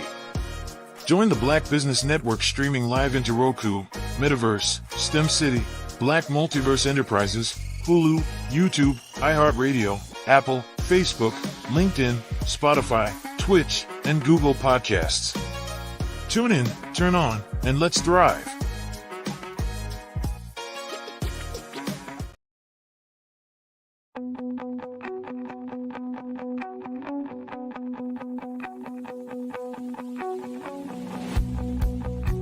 I am Black Business.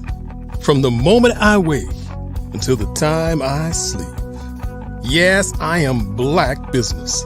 I am Black Business. Tell me, are you Black Business? I am Black Business. Do you support Black businesses? Listen, I support Black business because I am Black Business.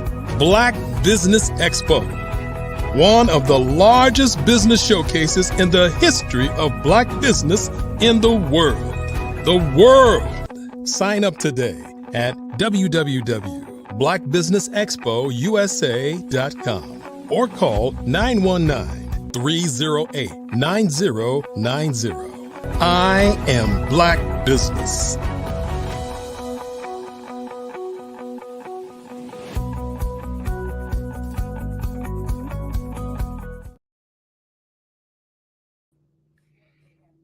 Hello, and welcome again to the Black Business Network.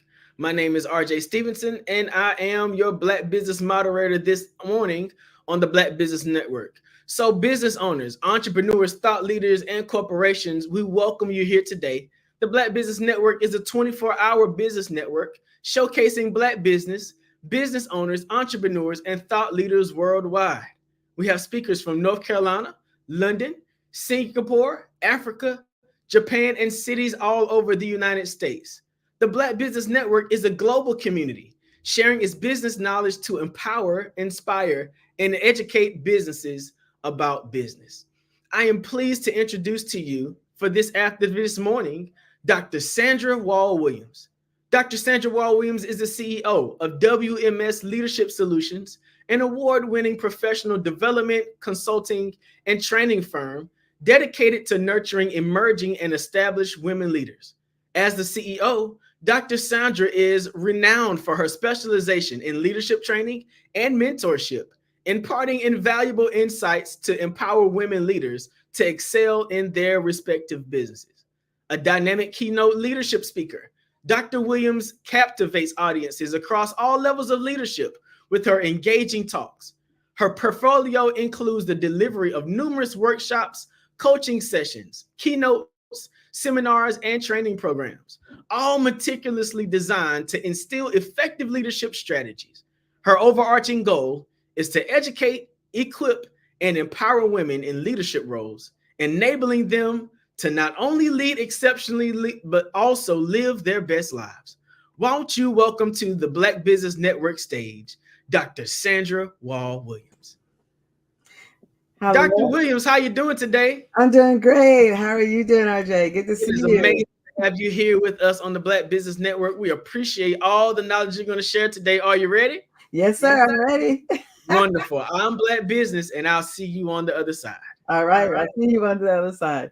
Well, good morning, everyone. And again, thank you for this opportunity to share with you this morning. Of course, I'd like to thank the visionary, Dr. Eric Kelly, thank our moderator for this morning, RJ Stevenson, for all the work they have put into this to move it forward. As RJ already said, Mr. Stevenson already said, my name is Dr. Sandra Wall-Williams, and I am the CEO of WMS Leadership Solutions. And WMS actually stands for Work Makes Success. And that's what I believe in. And if you do the work, you'll see the success. And so he's already read my bio, so I'm not going to go through all that because we only have 45 minutes or around 45 minutes. And I want to make sure that I get in all of this exceptional content. Now, let me tell you what we're going to do this morning. I'm going to have a mentorship session with you. All right. So let's pretend, I shouldn't say pretend. So let's say that for the next 45 minutes, I am going to mentor you on a particular topic. I'll tell you what that is in just a second. But anytime that you are in the presence of a mentor, you always want to make sure you have something to write on, something to write with, whether that's pencil and paper, or whether that's you're taking notes on your phone, or whether that is you're using a laptop or some other sort of electronic device, because I can guarantee you that you are going to want to write down some of the nuggets that I give you this morning. Now, as an executive leader, as a mentor and a C-level leader, I have had lots of questions about success, about running businesses, and even about success in your career. Before I started my own company, I retired in 2016, and I was the senior vice president for all 58 community colleges in the state of North Carolina. My area of expertise that I was over for the state was information technology, data systems, distance learning, our library systems, information systems, HR systems, finance systems, all of those different systems for community colleges in our great state of North Carolina, I was actually responsible for as the senior vice president. Now, one of the things, I love doing that work, right? I love doing that work, but I also saw that there was a great gap in terms of leadership for technology, individuals who were in technology. So that's what started me really wanting to understand and develop more leaders in not just technology, but just develop leaders in general to be better leaders of what they were responsible for. So one of the questions that I would get over and over and over again, especially after I retired and started my own business, was the following. How do I actually get people to help me? Okay, I'm starting out in business, or I'm in business and I've reached sort of a plateau, right? So how do I get others to help me, others to be a part of my business, others or to guide me or to mentor me? How does that actually happen? So that's the question that we're going to deal with today. And I've got my notes here on my computer. So if you see me looking to the side a little bit, it's because I'm looking at my notes. I don't want to forget any of this good information to tell you. So we're going to talk about today one of the major pathways to leadership. Whether you're leadership in your own business, whether you're a leader in your career, whether you're a leader in a nonprofit, there's one thing that you have to be able to do and you have to be able to master. And that is you want to maximize your networking opportunities. Okay. You want to be able to network with people so that they will know you and you will know them, so that when you need other kinds of things for your business or for your career, you will know who you can go to and who are the people that are actually out there that can support you. And support is a relative term because people can support you in many different ways. Okay. So when I say support means to you whatever it means to you, right? So the question we want to answer today is, where do I network? And then once I network, what do I do with it? What do I do with all these business cards? What do I do with all these new people that I have met? And how do I move forward with them? How do they help me move forward in my business? Well, we're going to talk about that this morning. And so hopefully by now you have your pencil and your paper, your laptop, whatever you're going to take notes with. Okay. Hopefully you have that by now. So I want to start this networking session, this conversation that we're going to have today with, there is only so far that you can take yourself. You know, one of the things that I learned very early on in my career, and my career span over 30 years, like I said, I'm now retired, running my own retired from the state and now running my own company, is that you cannot do business by yourself. Now, when I say do business by yourself, I'm not necessarily talking about taking on a business partner. What I'm talking about is the knowledge and expertise that you need to be able to be successful in business. You are going to have to make sure that you network with others to be able to get that knowledge and expertise. Someone said, I heard someone say in a speech recently that your network is your net worth. Okay. And I agree with that, because your network determines the knowledge and expertise that you don't have, that you're going to be able to get from others and glean from others to help move your business forward. But I want you to remember that you can only take yourself so far, and then you're going to need the help and support of others. So regardless of your professional level, regardless of where you are in your career, whether your career is, you're working for someone else 9 to 5, or you're running your own business, regardless of where you are, networking is critical to you. Okay. Networking is critical to you because here's why. I need you to get this. Networking leads to opportunities for future mentorship and sponsorship. Networking leads to opportunities for future mentorship and sponsorship. Now, we're not going to spend a lot of time today talking about mentorship and sponsorship, because that could be a whole different session, or actually 2 different sessions in itself.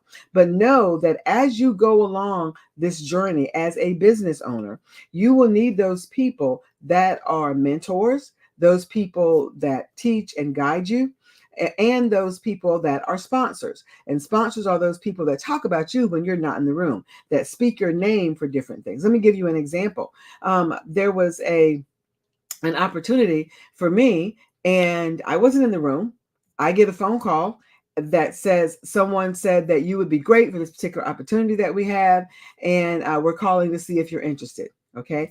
The person who I consider one of my sponsors, she was in that room. She was able to talk about me, and I get a call, and they're in another business deal because of that. So you need sponsors just as much as you need mentors. Now, let me tell you this nugget right here, and then we're going to move on to the networking and networking strategy. So don't assume that because someone is a mentor for you, that person is also your sponsor, because they may not be. Okay. Sponsors have influence. Sponsors can make decisions. Sponsors can bring you on for different things. Sponsors can sign checks for you. Sponsors are in the room, with other influencers that can actually give you opportunities. Mentors, on the other hand, can guide you, can give you guidance, can give you support, can answer questions for you, can train you, can teach you, but they may not be in those rooms to be able to have that influence to hire you and that sort of thing. Okay. So I want to make sure you understand the difference. Again, mentorship and sponsorship is a whole nother subject of teaching, but I want to make sure that you get that, because as you are networking, you will want to see if the people that you are meeting, as you develop relationships with them, can they become a potential mentor or sponsor for you. Okay. So now let's talk about networking strategy. Whenever you attend an event, doesn't matter whether it is a face-to-face event or whether it is a virtual event, you should have a networking strategy. Because, now when it's a face-to-face event, of course, you're face-to-face with people. So there are going to be people there that you're going to meet. But I've seen even in virtual events where the person who is over the event, they actually give time either in breakout rooms or something like that for networking. You see it more often because a lot of people now are doing virtual events because they want to reach people across the world. Okay, people's travel budgets may not be like they used to be, so virtual is the way you do things. So regardless of whether you are attending a virtual event or whether you are attending a face-to-face event, you want to go in with a networking strategy. So what is a networking strategy? A networking strategy means that when you attend an event, you have specific outcomes that you want to leave the event with. For example, you may want to meet, well, let's take me, for example. If I were to go to an event, I may want to meet 3 people who are in the field of training leaders, okay, who are doing leadership training. I may want to meet 2 or 3 people that that are doing events and need a leadership speaker, right? I may want to meet and continue to have a relationship with people, 2 or 3 people who are actually want leadership training done in their organization. So you see, when you go into an event and you want to start networking, you want to be able to meet and talk to as many people as possible, but you want to be strategic in whom you build your relationships with. Okay. You keep in contact with everybody. I tell you right off the bat, you want to keep in contact with everybody, but the relationships that you build will depend on what the outcomes are that you are looking for. So it's great. And sometimes you're able to have this and sometimes you're not, but it's great is if when you go to an event, you know who's going to be there. Okay. If there's a speaker that is speaking and you want to be able to meet that speaker, well, if that speaker, if you're not able to meet that speaker face to face, because sometimes, speakers get on stage and they get rushed off. I've been in those kind of situations lots of times, and I don't get to speak necessarily individually to the audience. Okay. If you can't do that, then here's the thing. Follow that person on LinkedIn, connect with that speaker on LinkedIn, post on LinkedIn and quote that particular speaker. Okay. Connect with them, use technology to develop that relationship. LinkedIn is a fabulous way to develop virtual relationships of people that you may not know, but you may have heard speak somewhere. They may have done a training for you or something like that. So for example, I expect all of you that are in my mentorship session today, right? I expect all of you to look me up on LinkedIn and connect or follow me. All right. So that we can develop a relationship. Okay. I can be actually now a part of your network. So you want to have a networking strategy. You just don't want to go to an event and say, oh, I got all these cards, but then what are you going to do with them? Okay. Once you get back to your office or wherever you're going to go back to, your hotel room or wherever, then you want to make sure that you develop a strategy around the people that you've met and how you're going to continue to connect with them moving forward. Okay. Write down a list of the people that you're either going to email, if you have their emails, or you're going to connect with on LinkedIn. Determine what are you going to say? How are you going to continue that relationship with them? Even have specific questions. If someone is speaking, for example, if someone's a keynote speaker and you don't get the opportunity to talk with them afterwards, then connect with them on LinkedIn. Let them know that you heard them speak at a particular event and you have some questions that you'd like to ask. And is it okay? It may just be something very general. Or if you want to go even further, if that person has written a book, tell them that you've read their book and you quote them out of their book, or you use the content in their book for something. I will tell you, there is no excuse for people not being able to connect these days because of technology. Like I say, the platform that I use all the time to connect, if I don't know someone, is LinkedIn. After that, of course, there's email and there's phone. And then you can even do meetings on Zoom. You can even ask them, can I have 15 minutes of your time on Zoom? And then schedule it. Okay. Or Microsoft Teams, whatever it is that you use, right? So you can schedule that time. So there's no excuse. The only excuse people have is that they're fearful and don't want to do it. I'll just be frank. Can I just throw that out there? That's the only way that you won't do it. And I will tell you something that my father used to always tell me. When you ask somebody something, regardless of what it is, all they're going to do is say yes or no. Okay. So if there's somebody that you want to connect with, don't be fearful about sending them a message via email if you have their card. Don't be fearful about connecting with them on LinkedIn if you have, once you connect with them on LinkedIn. Don't be fearful about sending those messages, because all they're going to do is either not respond, which is a no for right now, or they're going to respond, and there you've got that connection. Okay. So that's part of your networking strategy, is to, once you leave an event with cards or whatever you have, then you want to make sure you continue that. But go into the event knowing what it is that you want to get out of it. Okay. Who are the kinds of people that you want to network with? Then this one I've already sort of talked about.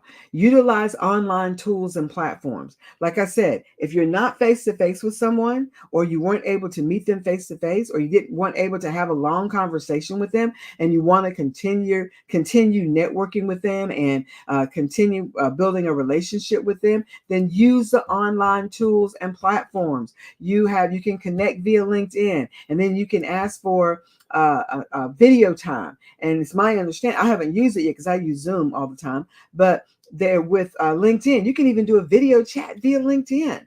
Okay, you can do that. You can even use Zoom or Microsoft Teams or whatever it is that you want to be able to use. Technology now gives you the tools and the platform to be able to connect with people across the world, okay, so that you can network with them, so they can help you, they can support you, they can answer your questions in terms of your business. Do not let those opportunities slide. Remember, what we're talking about is maximizing your networking opportunities. That as a leader, as a business owner, entrepreneur, you have to maximize those opportunities. Next, when you are networking, part of your strategy is you want quality. You want to focus on quality, not quantity. You don't want to go home with 50 business cards and none of them, you don't even remember what these people did. Okay. Why did I get this card? Who was this person? That sort of thing. You want to focus on quality. You want to be able to focus on those people that can help you and support you, or even answer your questions as you move forward in business. And then the last one, in terms of your strategy, you want to make sure that you form and nurture your networking, these relationships that you have now begun to build. Don't just email somebody one time. One of the things that I do is I will send out either Thanksgiving or Christmas blessings, one of those two. Okay. Thanksgiving, almost everybody celebrates Thanksgiving or does something we all have to be thankful for, right?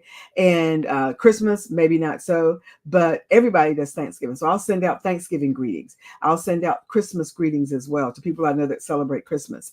So you don't just want to say, hello, my name is Sandra, and then just drop them. Right? You want to nurture and develop that relationship. And I'll tell you why. So your networking strategy: attend the right events. And when you attend the right events, make sure that you have a strategy going in. What are the outcomes that I want to be able to have coming out of this event? Who are the kinds of people that I want to meet? You want to prepare specific questions, whether you ask those questions at the networking event or whether you ask those questions via some other way, via LinkedIn or via Zoom or whatever.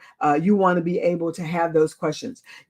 Utilize your online tools and your online platforms to be able to network with people, because you have online tools such as LinkedIn, you have online tools such as Zoom that will help you to do that. And then focus on quality over quantity. You just don't want to get 500 business cards and you can do nothing with them. Focus on the quality of the people you're talking to. And then finally, make sure that you form and nurture your networking relationships. Don't just email someone one time and think that's it. Okay, you got to nurture that relationship. Now, my next question is, how do you position yourself for networking opportunities? What do you do to position yourself for networking opportunities? Now, you want to network for your career. You want to have networking opportunities for your business. You want to have networking opportunities for your professional development. So here's one way that I will tell you right off the bat that if you haven't done already, you need to do this. If you are not a part of your industry-specific organization, whatever your business is or whatever your career is, you should be a part of the organization that governs that. For example, I'm in several leadership organizations, right? Now, in addition to what my company, I am also a corporate board leader as well. I'm a trustee at Wake Tech Community College. I sit on 2 corporate boards as a corporate director. Those are compensated boards. So that's a higher level of leadership. So at that level of leadership, I am in organizations that give us professional development in those areas. Now, you may say, well, Sandra, why are you in those organizations? Because that's another place to network, okay? Going to those conferences, being a part of other people who are in your industry that are higher than you, that have, I always say, that are 7 steps ahead of you, right? Being around those people, they are coming to their industry specific organizations, right? So you want to be able to do that. You want to be able to be where they are. If you're not there, if you don't show up, you can't go up. That's something I tell my mentees all the time. I have professional mentorship programs, and people that are in my programs know I say that you've got to be where the people are that you want to be able to mentor you and be able to help guide you in your business endeavors. We've already talked about using social media platforms, LinkedIn, and sometimes people use other platforms. LinkedIn is my favorite. Okay, I will tell you that it is. It's easy to use. Almost everybody in business is on LinkedIn. So that's why I use LinkedIn. Okay. Some people do things on Facebook or on Instagram. That's fine. But use whatever fits whatever your business is. Okay. What fits my business is LinkedIn. And so that's what I use. So what are other ways of making sure that you position yourself for networking opportunities? Another one is raise your hand for exposure opportunities. Okay. If something comes up, raise your hand and volunteer for it. Okay. When you raise your hand for exposure opportunities, then what you are doing is you're saying, you know what, I'm capable, I'm ready, I'm ready to do it. Okay. And that makes people notice you. Okay. Again, what you're doing is you're expanding that network. Next one, expand your online presence. All right. Your online presence is so very important. So expand that online presence. Again, I post in LinkedIn twice a week. Well, I post more than that, but I'm intentionally posting twice a week, making sure that you understand about what I do in terms of mentorship, and I give guidance in terms of those kinds of things, in terms of leadership. And if I'm someplace where, like recently, there was a groundbreaking at Wake Tech East, and so I did a post about that. Sometimes things about where I am. Sometimes I'll post about that. It just depends on what's going on, but I'm intentionally doing it twice a week. So you want to expand your online presence. People don't know you. If people don't know you, especially when you're running your own business, all right? If people don't know you, they can't do business with you. They can't help guide you. Because that's a part of networking. Because believe me, before people work with you, they are going to go to social media somewhere and check you out. All right. The next thing is nurturing existing professional networks. What networks are you already in? What networks are you already in? What professional networks are you already in? Then nurture those if you haven't been doing that. Now, some of you may have already been doing that. And if you have, that's great. But if you haven't, nurture those professional networks that you're already in. If there are people that you know that you feel comfortable with, calling up on the phone and saying, you know what, I started my business and this is the business I'm in, and I would love to have 15 or 20 minutes of your time or 30 minutes of your time. Can we do that? And we can do it via Zoom, or we can do it via face-to-face. Okay. Nurture that relationship. Okay. The next one is to seek mentorship opportunities. Here's the thing. If there are mentorship opportunities in your city or in your state, and you're not taking advantage of them, then you're missing out on opportunities that could be beneficial for you as a leader of your business and for your business as well. All right. In North Carolina, I know lots of cities have their own leadership program. There's Leadership Raleigh. Okay. I live in the Raleigh area. There's Leadership Raleigh. There's other leadership programs in different cities. Okay, so get into those. There's Leadership North Carolina. Leadership North Carolina is a leadership program that spans across the whole state of North Carolina. There are people from the state of North Carolina in that, right? I was in Leadership North Carolina. I was in class cohort 11 of Leadership North Carolina, and I know at least 2 boards because of my participation and the relationships that I nurtured being a part of Leadership North Carolina. So, nurture your relationships and then seek mentorship opportunities. When you begin to nurture these relationships, ask yourself, can this person be a possible mentor for me? And here's the thing I want you to remember. Mentors don't have to be long-term kinds of relationships. You can have a mentor for a specific project or mentor for a specific area that you are working in. They don't necessarily have to be your mentor today until from now on. Now, I have some people in my life that are like that, and I'm sure that you do too.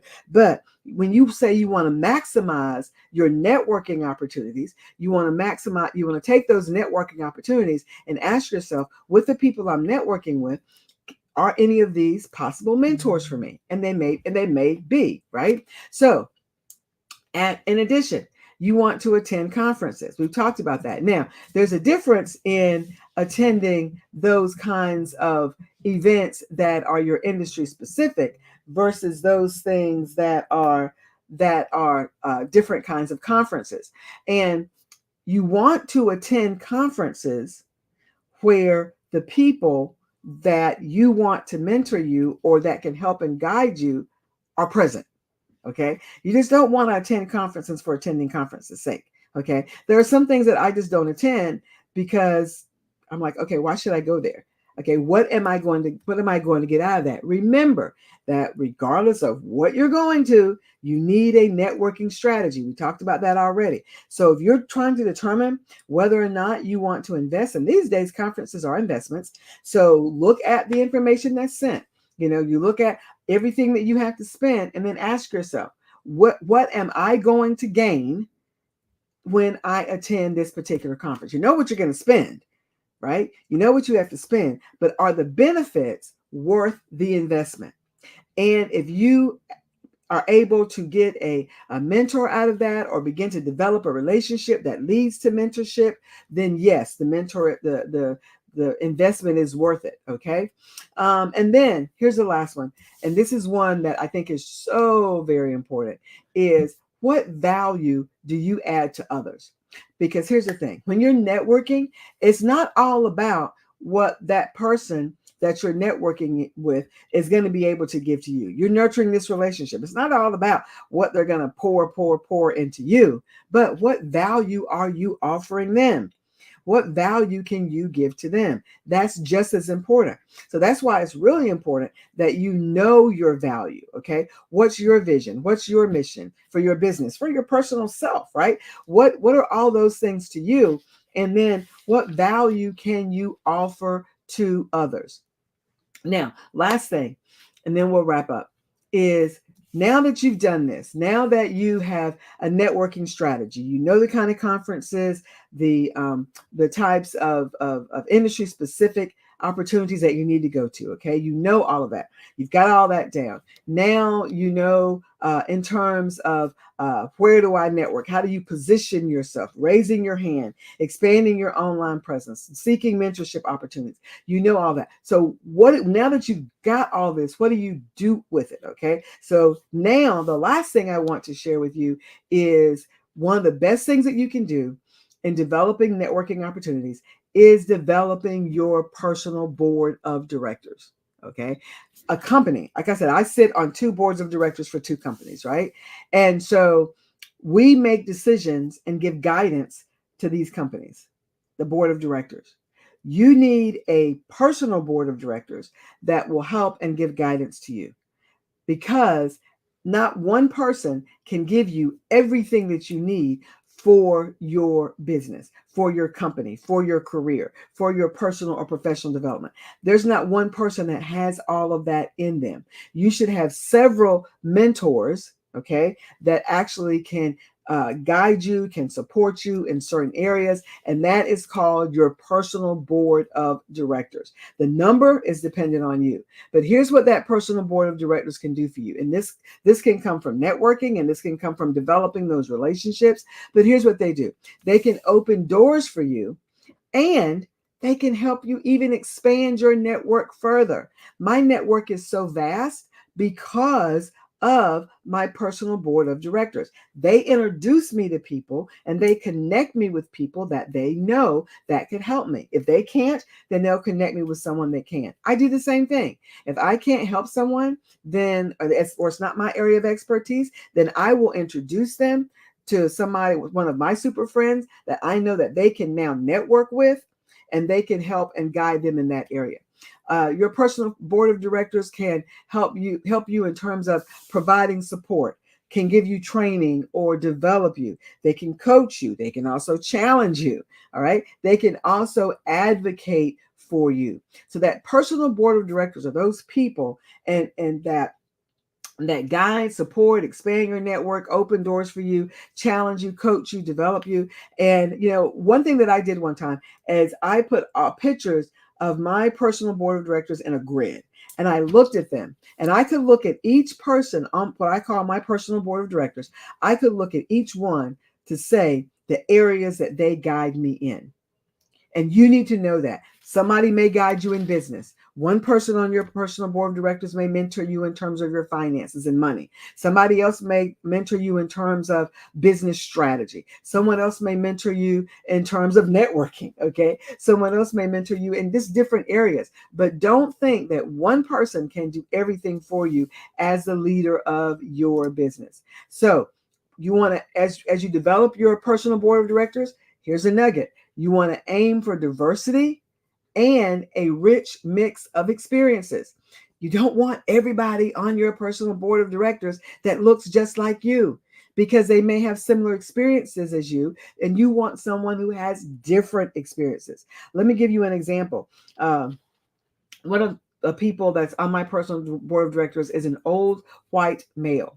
And he's on my personal board of directors because I asked him one day, because he would spend time with me when I was working. He would spend time with me. He would offer me advice and guidance in my career when I first started with the community college system. And one day when he got ready to retire, I asked him, why did he do that? And because I didn't see him doing it with everyone. And he said, I hired you. I needed you to be successful. And to be successful, you have to be able to deal with people like me. And Sandra, you don't have an old white male at your dinner table every night telling you these things. Again, whoever the people are that you have to work with, that you have to deal with on a daily basis in your business or on your job, you need someone on your personal board of directors that can reflect that group. Okay, so that you can know and get perspectives of that group from someone on your personal board of directors. Your personal board of directors will have your best interest at heart. You want to be in their position in one day, because at some point you want to be on somebody's board of directors, right? They don't necessarily have to come from your industry or from your company. They can, that's fine, but they don't necessarily have to, because remember, you're looking for experiences that can help guide your business, your career, your personal development, your nonprofit. You're looking for someone that can help you move that forward. So it may or may not be someone in your industry, but they have the expertise. Someone that can encourage you and feed your spirit, to tell you to invest in yourself and your development, and someone that is skilled at looking forward. That is so key. You need someone on your personal board of directors that can help you look forward and not stay stuck in a particular area. Okay, so we have covered a lot this morning. Let's review again. Don't try to take this journey by yourself. You can only take yourself so far. Regardless of where you are, you need networking. Networking is so important. How you position yourself for a network, position yourself for networking. Of course, join industry-specific organizations. We talked about utilizing social media.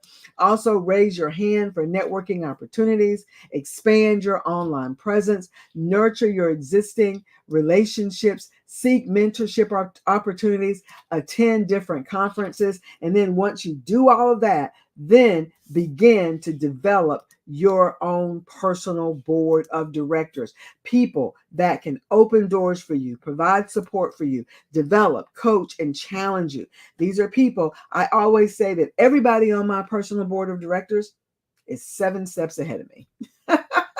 They are 7 steps ahead of me. And I know that they can help me because I know they've already done it. They've already made mistakes. They've already have been successful. And so all of their experiences in their career or their business, they're able now to give that to me. Okay. So you've had a mentorship session now with Dr. Sandra. I would love to hear from you. So like I said, let's connect on LinkedIn. I am on LinkedIn as Dr. Sandra Wall Williams. You can go to LinkedIn and look me up there and follow me or connect with me. Would love to hear from you. And once you connect with me on LinkedIn, then you'll get other things from me. But make sure that you network with others so that you can expand your business, your career, your personal development, or your professional development. So I hope this has been helpful to you. RJ, I will turn it back over to you. You better believe I'm getting ready to send my LinkedIn to you right as soon as we finish this, because your information has been absolutely mind-blowing and thankful. Thank you so much for sharing so much this afternoon. We appreciate you here on the Black Business Network. I am Black Business, and I'm going to see you on the other side, especially in the LinkedIn, okay? There we go. Thank you. Wow, man. We have some amazing speakers that join us here on the Black Business Network, and it never ceases to amaze me the kind of information and resources that they share with us at will. Listen, the Black Business Expo's mission is to raise funds for high school seniors going to college or K-12 entrepreneurs. This expo is a fundraiser for students. You can go to www.blackbusinessexpousa.com to donate to the scholarship fund or use the Cash App $BBXUSA. Again, that's $BBXUSA. Our goal is to give laptops and up to $5,000 to 10 students. Students can register online for the scholarship at www.blackbusinessexpousa.com. Every dollar counts, so we want to remind you to donate to the scholarship fund. Let's take a moment to thank our Black Business Expo USA sponsors for June 2024. NC100, Moody Capital Partners, Suede Soul, 5-Star BDM Media, Lotus Richey Coaching and Training, Carolina, Virginia Minority Supplier Development Council, Step Management, Hello LLC, BHS and Associates, Margin McLean Foundation Incorporated, Genius is Common, Earth Essentials, Melanie Shani Global, Executive Women's Success Institute, The Quality Coaching Company, Superwoman Business Services, Creative Force Studios, Lee Entertainment, Artistic App Design, Miracle Recruiting, and Creative Concepts Production and Design. And as always, Black Business Expo USA. My name is RJ Stevenson, the CEO and the founder of Creative Concepts Production and Design. I am Black Business, and I'll see you on the other side. I am Black Business. From the moment I wake until the time I sleep, I am Black Business. I am Black Business. Are you Black Business? I am Black Business. Do you support Black businesses? I support Black Business because I am Black Business. Black Business Expo, one of the largest business showcases in the history of Black business in the world. Sign up today at www.blackbusinessexpousa.com or call 919-308-9090. I am Black Business.